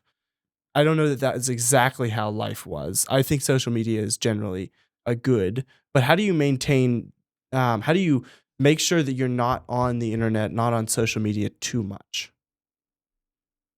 I guess there isn't a too much for me. Explain. I guess if I was going to define too much is I look at social media and social media platforms as a tool to help me accomplish something. Right. If that in itself is its own end, then that can possibly be too much. But it's like watching TV too much, or having leisure time that isn't valuable too much, right? Like I think all those, there isn't the too much can be defined in multiple different ways. I think so. I'm careful to answer that because I think there are some people. You got to remember, the social media platforms have created a whole new economy. So it's easier now to work and to make money off of those platforms once you figure them out. And so learning, I think in a lot of ways, some people should be looking at social media like gold hunting. And if somebody was in a mine mining for gold, yeah, you can be there too much because you're neglecting your family. You can be mining for gold too much because you're not doing the responsibilities that you have in front of you, and those things are falling away. But figuring out and understanding it and engaging with it to the point that it can become valuable to you to turn profit off of it. Yeah. That can be your job, but it can also become too much where I was talking to my parents recently, and they were like, your generation struggles to get off their phone. They are fine to do a task, but then it's like, okay, well, I've done the thing, and now I'm back on my phone. And it's the logos. That can be anything. That can be anything. That can be anything. That can be anything, but phones are so much more addictive. Social media is extremely addictive by design. And their Logos recently put in place a policy where you're not allowed to have your phone on campus. And what they've seen is, interestingly, a rise in board games or poker. People playing apples to apples at lunch, which is an interesting way to pass your time. But it's not social media, and they're engaging with a person face to face as opposed to living this somewhat fake life online. Yeah, I get that. I mean, I'm probably more the other way. I think that we got to figure out how to use the technology and the platforms in a way that don't pull people from it, but teach them how to use it well. And I don't think it's removing people from it to do it. So are you thinking like more people online for longer? I think that could be helpful depending on what they're doing. So, like for instance, my kids are using a lot of different forms of AI to learn, to understand, to teach, even to have fun. But most of they're doing, I'm teaching them how to use the tools so that they're valuable to them, and it takes time to learn those things, and on different platforms. So I want to lean into it so that we could. And there's there's disciplines in all of it, like video games, the same way with video games. I would have never thought that there would have been an economic environment where video games could be a full-time gig. Like That's kind of nuts. I have friends who are playing video games for an hour making $60,000 playing video games. Part of it's also streaming, I would imagine. Well, yeah, that's what it is, yeah. Yeah, but that is less video games and more entertainment. It's both. Part of it is, but part of it, they gotta be. I mean, if you're gonna get somebody's attention to play a video game, you actually gotta be good at it sometimes. You gotta be good at it sometimes, but a lot of it is like you don't watch PewDiePie because he's really good at video games. You watch him because he's entertaining. It's both. He's funny. Yeah. Yeah. You get both and out of it. And it's a good medium because not only like is that something you're interested in because you like playing this game too, but also you like this person, you like their personality. I want to know what you're doing on these platforms. Like, what are you doing? Right. So if I hear my daughter in the other room and she's been on the phone for 2 hours just chuckling with her friends, and being foolish, I'm going to interrupt that. What are you guys doing? Is there any yeah. Right. Right. How long before this turns into gossip? Like, it's fine if you guys are on there. If my daughter was on the phone for 5 hours working through philosophy and quotes, I would be like, girl, y'all figure this out. What are y'all doing? Record that and make a podcast out of it. I love it. Right. But I'm more concerned about what they're doing with it than if they're using it too much. Does that make sense? Yes. But I think there are, I don't think the tendency of most people is to use it the right amount for useful things. Just but that's a parental problem that's not governing their kids well. Yes. True. And so then we think that we're going to remove the cell phone and get better governing of the kids? No. Because the reason that they're using the cell phone is that the cell phone is telling them that they're not governing their children and stewarding them well with their time period. So it's just going to go into another place. It's going to go to another place, but I think that other place is better for people. And I'll explain what I mean. If you are on social media all the time and you're on YouTube, you're on Skillshare, learning skills, acquiring value, that can be really good. But there can be an extent to which you live in your own world and you are not getting outside of it. And I will be honest here. I am very bad at this. Mm-hmm. This is my tendency is like I would just sit alone and never interact with human beings. Mm-hmm. On the other hand, you have I was a hermit before social media ever came around either. Yeah. So my problem, again, the platform has only allowed me to live inside of that hermit environment. Right. But my problem wasn't the platform. I had that before the platform got here. I just have another area for it to exist in. Right. Right. Yeah. But the other side of that is you're never really acquiring skills. You're never adding value. You're just, let me just live in the moment, party with people. That's what you want to avoid that as well. Well, I mean, yes, I see the dangers. I do see the dangers. I'm not saying the dangers aren't there, but those dangers are everywhere all the time, in everything. Right. Right. So growing up, as a kid, I was outside playing constantly. That was great. I ran into more porn outside there than I do online. Right? Like that was so I mean, where'd you grow up? Minneapolis. So if we were outside, that may have been part of it. Yeah, we were outside playing and we having fun out there, and then there would be magazines that people threw out, or all sorts of other things that were going on that are probably not good. But I ran it. It wasn't like it was avoidable, right?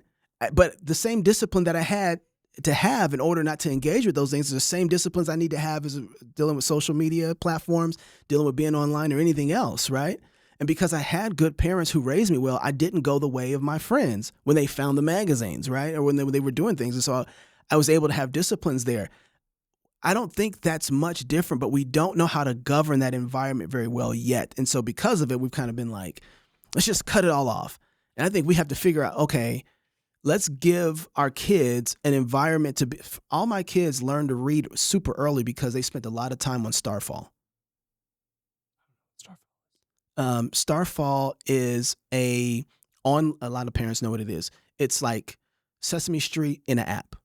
Oh, interesting. Okay. That's a simple way to. So you learn how to count. You learn how to see colors. You learn how to understand the alphabet and make words together. So by the time that most of my kids, the weakest part of, and this might go to your argument, the weakest part of my kids' ability was writing. So by the time they got ready to go to school, we had to like, okay, now you need to write all of this. And so what I ended up doing was finding a part of Starfall that allowed them to write on the app. So they learned how to write better. So we were able to, but because they spent more time on it, right? So, and then those are really fun to sit down with your kids and do. Yes, but I think that the answer in life is generally moderation. Sure. But I think that I don't disagree using with that. social media, I think that using social media and having a time to use social media, and a time not to, is similar to. Are you talking about social media? Or are you talking about the internet? I'm going to say both. How about that? Okay. Both. Similar to a book. Mm-hmm. If you have someone who's reading books all the time, at some point it's like, get off the book, go touch grass. Same thing with the internet. I don't have it. I agree with you here. Yeah, but I don't see a lot of people. There's an epidemic of people who are not ever touching grass. No teacher is going to be like, "Hey, get your head out of a book and go outside." They didn't ban books; they banned cell phones. Right, because cell phones are much more addictive and are far less likely to be productive. It depends on how you're using it. Right, it depends on how you're using it, but far less likely. I don't think so. There's more not informational content, just entertainment on the internet than there is. I have informational. I've had more trouble with my kids in libraries with books than I have on social media, and I've had both, but I've had more trouble with my kids going to libraries in our local little small town getting books than I have from social media. Interesting. And part of the problem has been who's governing the libraries well. I have more controls over governance of my cell phones with my kids, so I can see every website and know everything that they're seeing, and I can block certain things. And so I have a little more control over that, and I can say, yeah, I can actually shut off certain sites that they can't go to. Right. So yeah, I want to be cautious of how we're either judging the tool, and I don't think we shouldn't think about this well. I think parents can make this own decision for them for where their kid is, because every kid is different. How we're judging the tool versus how the tool is telling us about our parenting. Yes, agreed. But I think we need more people getting outside and interacting with other human beings in real life than we have right now. I think we can have both of those. I don't think those have to be at odds. That is true, but right now they are, because everyone is spending so much time on the internet that they don't get outside and interact. Now, that is not what we're aiming for. That is clearly a mistake in a variety of different fields, but that is the case. That is where we are at the moment. So you're saying that if we had more interaction, it would be better. I think if we have more human interaction, and again, I'm bad at this. I'm something I'm trying to work on. But if we had more human interaction, I think we would be better off than if we spent more time online. Mm-hmm. And that is also true in accordance with the Bible, that you should be spending time with the people in your community, in your church, the people around you. And I think right now, social media is an inhibitor to that, because everyone is spending so much time online, especially on social media. It can be. It can be. I think right now it is. I think it depends on. It depends on the person, and it depends on everyone has different temptations. But I think for a vast majority of people, especially in my generation, social media is an inhibitor to going outside and making real friendships with real people. Mm-hmm. And it destroys your expectations of real people. Because if all you ever see is the best online, then you go into the real world and people have flaws and they're not perfect and they mess up on things. Yeah, I think that's also true on social media too. Like that people have flaws? Yes, absolutely. To an extent. Part of what you see in some of the streaming is the reality of people's worlds. Streaming, I don't watch much streaming. With streaming, it's funny because the more polished and the more perfect things look, the less that people want to watch and enjoy and engage with them. Yes, which is an interesting new, because there's a Mr. Beast on the one hand, and then there's Kai Cenat. Yeah, exactly. And Kai is, he's interesting because he's kind of running a scripted, non-scripted show, and he's just hanging out with his friends. But so you have that. I don't think that, what I'm finding out is that people are fearing that they can't raise their kids with this tool and have the world that they had as kids in the same reality. Yes. And I don't think that's true. I just don't think that's true.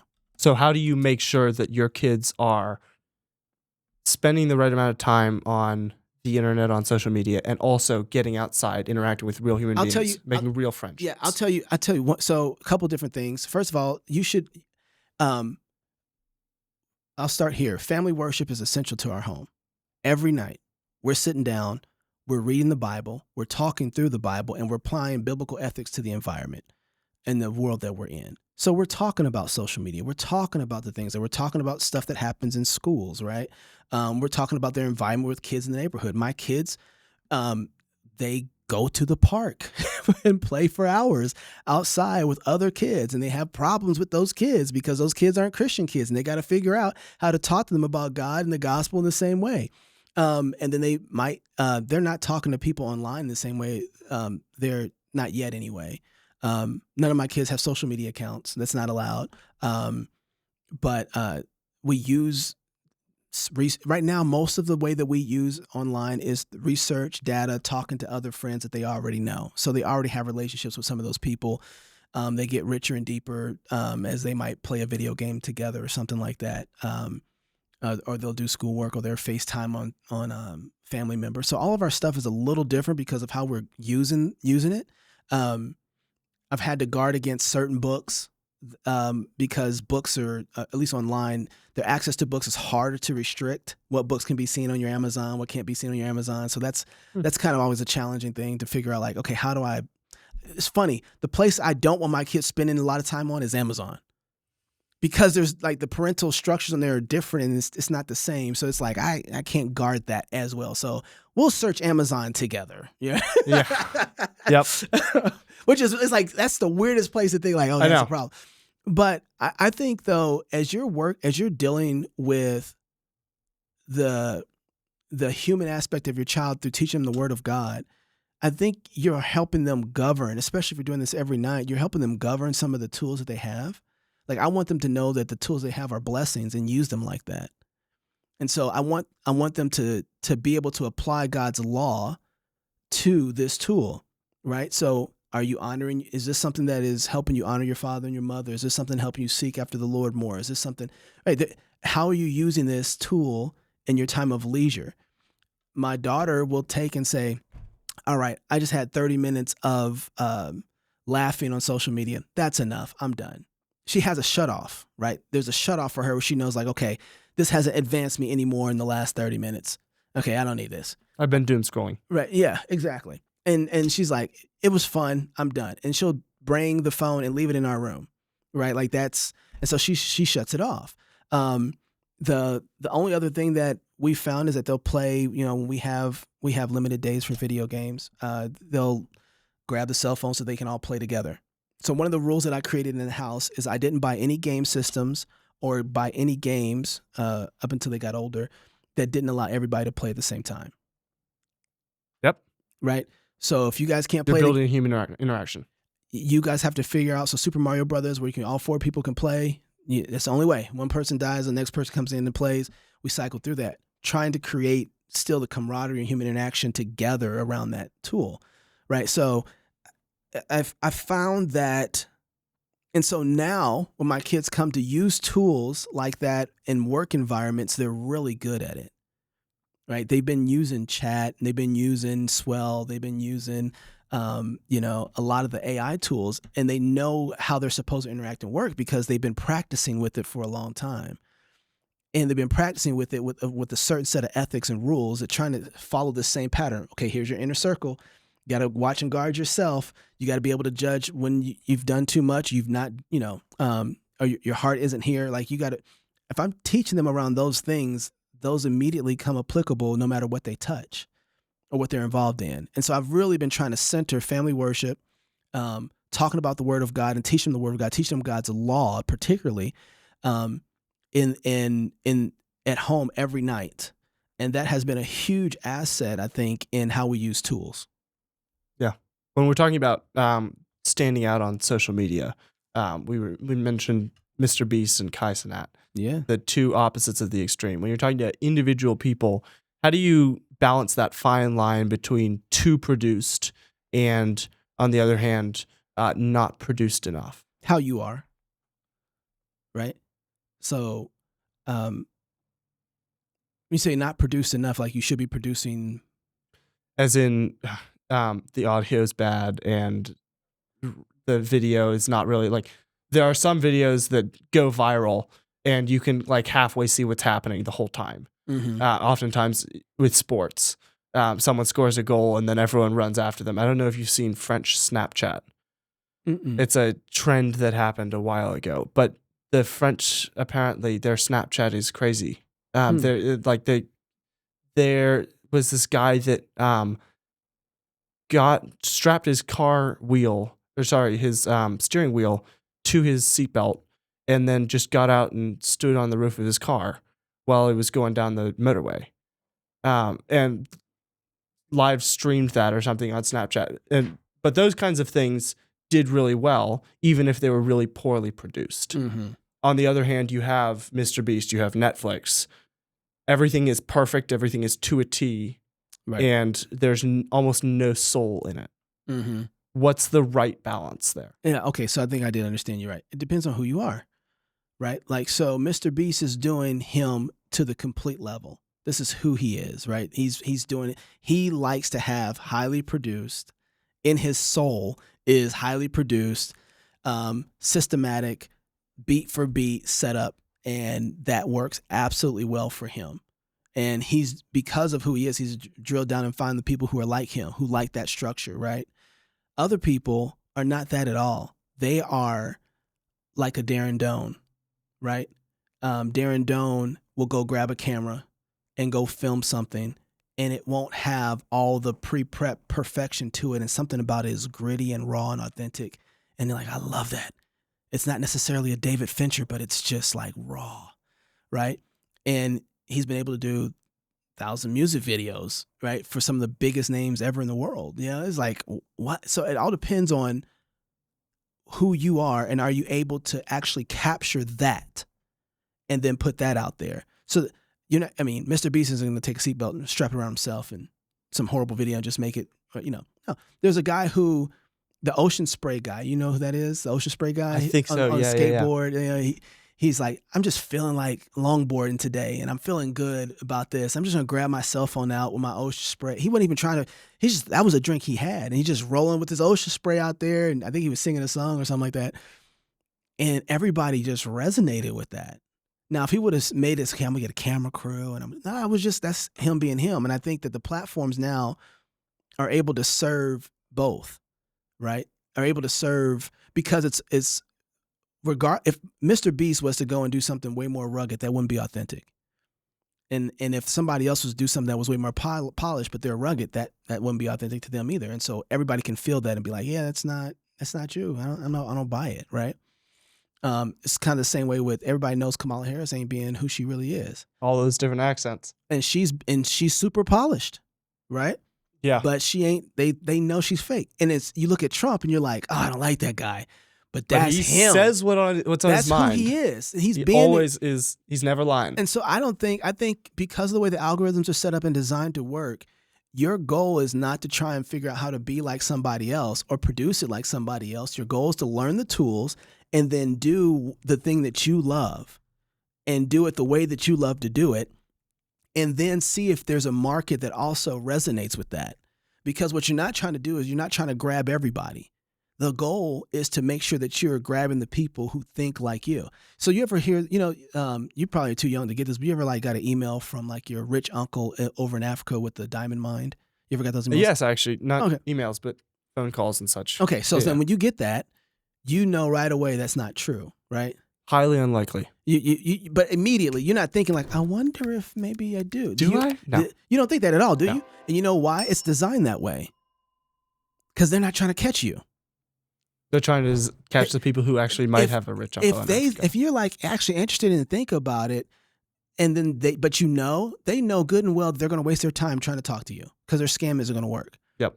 But if somebody calls and says, I was wondering about Uncle Johnny, they know they got the person they want to reach, right? And so their design is to remove the people who are not going to be, are going to make them less efficient to close their deal.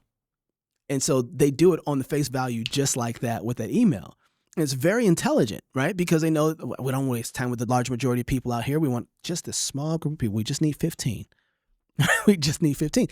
And that's what they do. And making social media content, being out there, making high quality or low quality content is that. You're not trying to find everybody. You're trying to find your people, right? This group of people who like this kind of stuff, who commit to you. And then everybody else might like it here or there, but that base. And because of the way the algorithm is set up, it's so easier to find that large, very narrow group of people.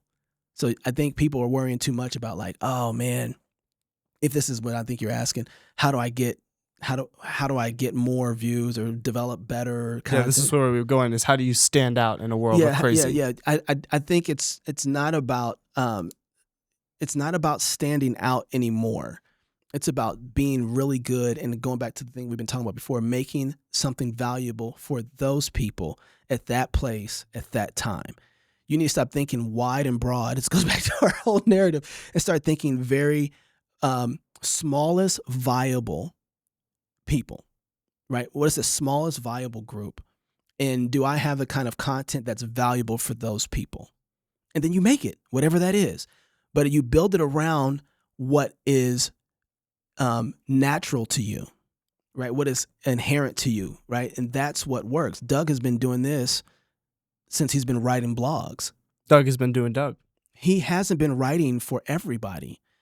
He's got a very narrow group of people that he's been writing for, and he's been talking to them for years. And because of that, that group somehow has widened a little more, should I say, but it's effective. Yeah. And that group has impact on everybody else.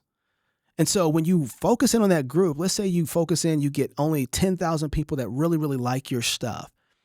That group of 10,000 people is more valuable than somebody who has than 100,000 who feel kind of about this stuff. Exactly. Like, oh, that's cool. Scroll, right? Yeah. And so I think the smallest viable market is what people should focus on, not the biggest potential widest. That smallest viable market, and then drill deep down for them. Right, that's what you do. That's what Mr. Beast actually did too, and Kai Cenat's done the same thing. Right, they found that smallest viable market and they drilled down. Think about it, gamers. That's what you're going to drill down on. Turns out there's a lot of gamers. And turns out though, right? But that's not something that a huge company decides to say we're going to make everything just for a game. It didn't work like that. And then all of a sudden they start seeing, wait a second, this is how gamers like to use the stuff. This is how they like to engage. Well, let's double down on this guy, right? Let's promote this guy. Let's make shoes with this guy. All of a sudden, now you create an economy for a small group of people that's massive, right? Because you found the smallest viable market, hit the center of that, and then you drill down. Turns out that it's more about deep than wide, right? Yep. And that's where people keep missing it. They want wide. Go deep. Because wide is fun. Wide. We get back all the way back to the beginning. Wide is fun. Boring is best. Boring, it makes billions. That's how it works. Make that t-shirt. Boring McBillions. It's true, but at the end of the day, it's not boring for the people who you're making it for. No. You know, but it's not the most exciting. It's not the Mr. Beast. It's not the well, Mr. Beast wasn't always Mr. Beast. He wasn't always Mr. Beast. Exactly. But because he started small. Exactly. He started where he wanted to start, and then he grew into where he wanted to grow into. This goes back to, and this is why some of the ideas, I think people are their realest self on social media and in their cell phones. I don't know about social media, but on their cell phones, yeah. No, I think they are, which is why people don't want you to have their cell phones, and they don't want you to see what they've been doing on their social media. Interesting. I don't think they always portray to everybody else their real selves, but what they look at, what they scroll in, what the algorithm is feeding them. Oh yeah, that absolutely. They are showing you can tell a lot about a person based off their YouTube recommends. Exactly, and off of where what the kind of stuff the algorithm feeds them to watch. Yeah, right. That's their real self, and what people haven't, and goes kind of to the humanity aspect of this. What people haven't really figured out how to do and spent the time doing. Some people are doing it. Is what is it that people really are wanting and find valuable within inside of this framework of social media content that is more human that creates human flourishing, right? I don't think we have a whole lot of content around that, right? I think Dude Perfect has done a good job of this. Watching their trajectory has been really cool because what they've done is they found that small viable market. They drilled all the way down into it, and it was so human. It developed humans to flourish so much that it bursted out into live events. It's been nuts because they used to get like 200 million views a video. Now they get like 5-10 million views. Everybody does that now, though. It's the same 5-10 million people. It's everybody. This is like, so the structures of social media changed into more valuable views versus wider views. Quality versus quantity. Well, depending on how you mean it, but yes. Right. Yeah. The people have just adjusted, the platforms have adjusted, just making everybody see your stuff to a certain amount of people who really die hard for this, see the stuff. They've been able to whittle down the diehards really well. And so everybody's, views changed. And so this is why no one should ever discount having 300 views on a video, ever. The views that you get, you can do 300 views on a video, but if your market is to 12,000 people, you're done great, right? That means you've reached a large, I work with clients and companies that are huge companies. They'll do a video, they might get 1,000 views on a video, but because they're working, they'll do a conference and there'll be like maybe 6,000 people at that conference, but that's 6,000 people who are only in this industry. Those are the best 6,000 people you could have. That's high level views. Yeah. At Red Balloon, we talk about tier 1 customers internally. People who are going to buy a job posting or are going to hire someone multiple times every year. Yeah. And it's in a position, and it's in a general technology company or something like that. Those are the people you want. Yes. Even if there's 12 of them. That's right. 12 people hiring 5 times a year is a sustainable business. Yes. Those are, but again, not exciting. And companies have also, I'll add, companies have not yet, I think, shifted to realizing the value of 300 people. They're shifting now. They're working on it. Yeah, I think they're starting to shift now, but you're right. But they want the big numbers. Yeah. They want the 50 million. I think more and more that we become aware that there's nobody else coming to work, they start changing. It's like, please tell me we had 300 views, right? Because all those are all high quality views with potentials. Like if you had 300 people come in your door to interview in a day, you would think you'd be thrilled. Oh my goodness. You'd be like, what's wrong with what happened? Right. So I think in one sense, there's this weird perception that 300 is not that much because it's online, it's digital, and that's not really anything of value. But if it was in person, it'd be great. And it's like, no, there's real people behind this. Yeah. There's real people viewing this. And so I would always want to say, make sure if you have 5 views, you're making content for those 5 people. You are making the content. And then when you get 20, you make the content for those people because everybody keeps trying to make content for everybody else. For the world. The world don't want you. Right? True. Make it for these people. There's a world there. And this is what I love about it is that you can find people that all love the same thing that you would never, ever gather around before. And you have these fun little cliques of people who create new economic industries because of there's only 4,000 of them. And they're all interested in the same thing. And ironically, that's what church is. It's really funny. It's not so all of the family is that. The church is central to that, I think, for universally. And then there's other working relationships that do that too, right? And so now I think a lot of that community has spread wider through social media, because we can have relationships with people that are beyond our typical reach. I think that's what scares people, because like, what kind of community comes from that? It's like, well, you have to govern it the same way you govern all other communities, right? Right. And so I think that we haven't done a good job of really managing that well. So I agree with that, but it doesn't mean that I want to run from, we got to figure out how to manage that well. I think brands do that really well. Because one of the things, if you're building a brand, one thing a brand knows is somehow at some point it's going to have to touch the people that it's communicating to. At some point, they have to show up and buy something. Because, and this is what I call legacy people. Once you've developed a group of people who enjoy what you do, the only way to really bless them beyond this and to another level, because I think you got to figure out how to bless the people you serve more and more, is to get them together. When we did our first conference, it was during COVID for Fight Laugh Feast. We've been recording for 5 years, something like that, 4 years. And then we did our first conference in the middle of COVID. And it was amazing that the people, when we got together, it's like, oh, they already felt like they knew each other because they were at this place surrounded around this one idea, biblical theology applied to the civil magistrate, applied to the family, applied to the church, right? And everybody's like, wow, so how are you applying this? Or how are you using this? And develop strong bonds around 1,000 people super fast, because they had all been listening to one show with the guys who are on this platform. They've been listening to Doug. They've been listening to Rod Martin. They've been listening to Toby. They've been listening to us. And so they all have this camaraderie. Now the relationship gets to solidify itself because they're all together. So I think in one way or another, social media or the internet has a complete push to reality used properly.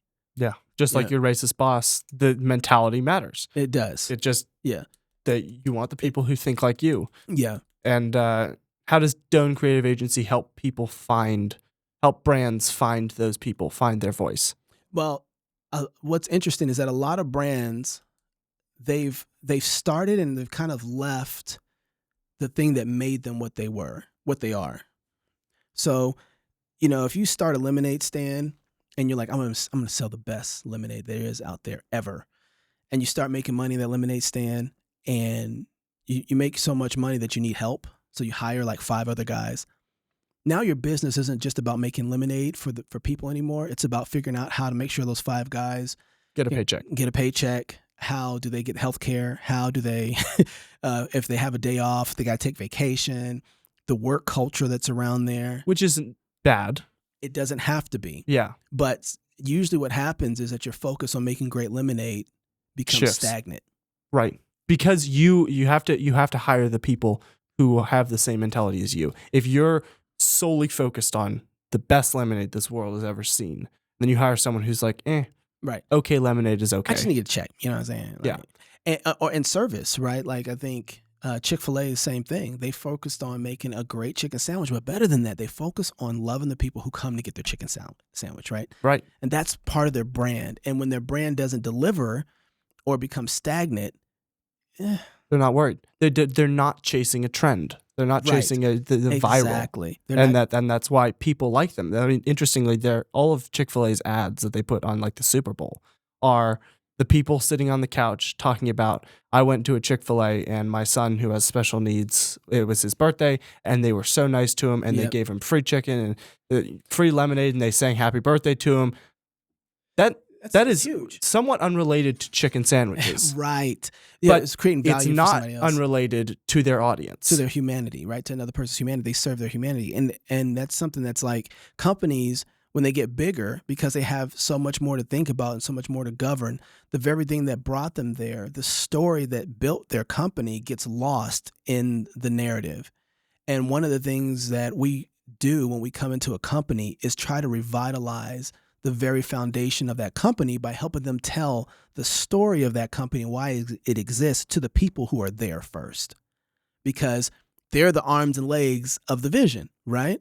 And so coming in and resurrecting that story, and it's funny that story then starts to bleed out into everything else, and it becomes bigger than whatever the product is.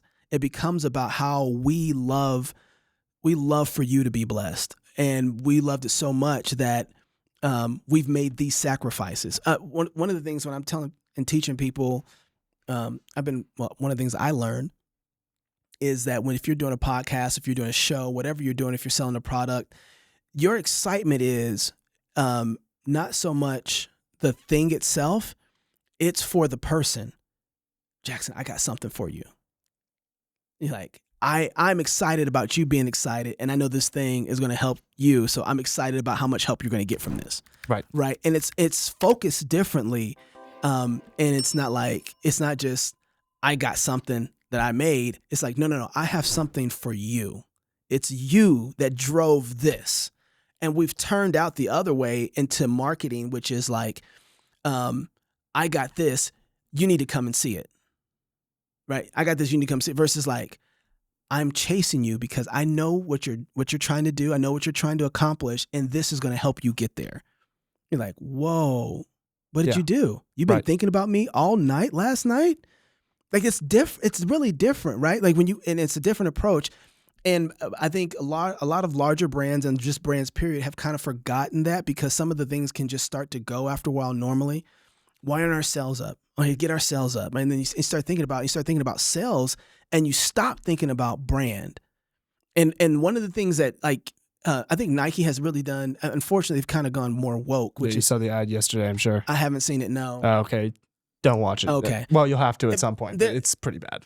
Yeah, I think that I don't know if it's having a huge effect. Yeah, I think it's going to have, it had a massive effect on Disney, but going woke. I think it's still going to. And Bud Light as well. Bud Light too, yeah.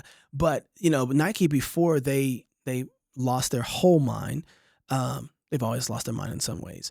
But, you could look at Nike and you can say, if Nike was going to build a hotel, in your head, you already start imagining the kind of hotel. It's going to be a sick hotel. You already know it, man. You're like, oh, man, that's going to be crazy. If Hilton decided to build a hotel. You know what it's going to look like. You know what it's going to look like. But if they decide to make a tennis shoe, their brand doesn't have the weight to be able to put that image in your head. Yeah. It's going to have bad cushioning. It's gonna be brown. It might look nice on the outside. It's gonna have that weird textured pattern they always have on the rugs or it's nothing. You're not imagining great things for right, and just because they're not a brand, right? A brand has a promise to you and this is what Steven, I don't remember what his name is. The guy start with Y. I don't remember what his name is, but the very smart guy. The Silicon Valley, and he was like, people don't buy your what, they buy your why. Mm-hmm. Apple, people bought because they were like, we think different. We are for the dreamers and the designers. We're going to make products for you. I remember when that happened. That's the why. It was really weird. I remember when Apple went to creative mode. Like, there was an anthropology that they had about humans that other computer companies didn't have. Apple looked and said, people are creative. They are creatives. That's inherent in who they are. Let's give them the tools they need to be able to do that. And Apple shifted everything they were doing to saying, let's serve the people who are being creative. We're only going to serve them. Like, I remember when this happened, it was really weird. And it was like, Apple is basically so when I was doing music, if you didn't have an Apple computer, you couldn't really run Pro Tools, right? Because it was designed to run heavy, high production stuff for music studios, right? Without glitching all the time, and at a very low rate. So if you had a PC that was running Pro Tools, you had to have a $30,000 PC with this $10,000 chip built into it, and it was really, really expensive. And Apple just set it up where, how about we give you Logic, and you can run it like as a software, and you can have virtual instruments even inside of it. And it was like 2006 when they did 2007. And it blew my mind that they had made home studios for people like me who couldn't afford a studio. They served the creatives, right? They serve the people. It's the individual people's, not the companies. And they felt like people were like God made them to be creatives. Like they wouldn't have said it like that, but Absolutely they believed that. Yeah. They believed that. And so they said, let's unleash all of that inside of our brand, right? And so then Apple computers became the machines for anybody who's an artist. And you joined a movement, and then they created something good. Right. They created an Apple machine that worked. And you didn't buy an Apple product and then it fell apart. Exactly. But you bought it because it's think different. Oh, I want to think different. I want to be cool. I want to be creative. I want to be that guy. Yeah, exactly. Well, and I think a lot of people felt like they just didn't have the tool to do it. Yeah. Right. And then, but even before that, you have Jobs who was looking at, say, how can I allow people to have a simple device that isn't clunky, that allows them to listen to 1,000 songs in their pocket? Right? They had MP3 players, but they were clunky. They weren't smooth. They weren't easy to use. They didn't serve a certain purpose. And now you had easy access to music. It loaded when you plugged into your computer automatically through Apple iTunes. And it was simple. Yeah. They're building things for people as opposed to your idea of people. Yeah, exactly. Like, what do people actually want? What do they need? Go ask them. And that's kind of what we do with, like, when we come back to build. The reason that businesses have done well is because no business does well that doesn't serve people. Absolutely. Right. And the ones that serve people, sometimes they forget what got them there. And so we come back in, we're a brand building company. We help you can't build a brand without building it internally. This goes back to at the beginning what we were talking about. Help them remember how they got here. What is your story of what made you, what's your grandfather do to build this? Is this a family? Like we work through all that and we tell that story so that they can remember what they're there for. And it's funny because that little thing makes people cut out all sorts of other gunk that everybody says, you got to have this in your business. You got to have that in your business. It's like, no. We didn't even start like this. We don't have to have this if it doesn't serve this purpose. And so that vision resurrection helps them cast a better trajectory for their companies. And it's amazing to watch that take place. Yeah. As we kind of wrap up here, I always like to ask, what's your best piece of advice you would give to anyone watching? Read your Bible more. I mean, that sounds simple, but I really mean that. Like, I'm trying to do this more and more in my life, but everything that happens in my life, I want to be able to respond biblically with something. What's the Bible verse that comes to mind that tells me to think about this? Like, and if you don't read your Bible, you can't do that. Yeah. And I think if that was how everybody thought about things, our argument would be over what does God's word say about this versus how do I feel about it and should I have it? And I want it because they have it, and what about them? It's like, if we had Bible verses that rose to the top of our head before governmental policies, I think we'd be a different people, right? And we would be. There's no question thinking about it. That's the way that would happen. Yeah, read your Bible more, as much as you possibly can, memorize as much as you possibly can, and have it so close to you that you start thinking in biblical contexts about everything. And you'll be shocked at the amount that there is to help you. And everything. It doesn't matter what it is. Every aspect of human endeavor. Yeah, because like we were talking about, some things don't have to be sin, but they can be sin because of the way you're treating them. Like time on social media platforms, right? It doesn't have to be, but if you don't have the word of God guarding your heart, you don't know when you've crossed that limit. Right. Right. Or if you haven't, or what's right to do, even though the government hasn't told you what to do yet. But you're like, no, God's standard is this, and this is how I'm going to flow. God blesses those things. And if you want the blessings of God, part of what comes with that is obedience to God. And you can't have a good nation. You can't have a good business. You can't have anything good without that's going to be a true long-term blessing to people apart from God and his word. Yeah, absolutely. Where can people find you, Doane Creative, the upcoming Cross-Politic Conference? Yes, that's online. The conference is going to be, so go check out flfnetwork.com, prodigalamerica.com for the conference. We're going to be there October 31st to the 2nd. Where? In Dallas. Okay, nice. Fort Worth area. Yeah. All the information is prodigalamerica.com. Very timely conference. America just needs to repent. We just need to repent. I feel like repentance is always timely. Yes. Especially like when you see when you see at the gates that you are being overrun, especially then. Yeah. Well, you're going to be in Texas, so you might come across some overrunning. I'm all over social media, Chocolate Knox, chocolate_Knox at Twitter, and then Chocolate Knox at Instagram, easy to find. And then Cross-Politic all over. Did you just dead name it? Did I say Twitter? You did. It's because of you. It's because of me. It's the influence you have. I'm influencing people I'm poorly. sorry, X. I'm sorry. I'm going to continue to call it Twitter, though. I'm not. All right. Unless you keep on influencing me. Yeah. Well, you never know. I hope not. I'll be there whispering. How long did you go? 2 hours? I know. I did not expect to go this long. Bro, what do we even talk about? All sorts of things. Half of this stuff was not from the outline, but I appreciate that. Man, it's been awesome having you. Thank you so much. Thanks Appreciate for it. having me. Yeah, it's been fun. See you guys.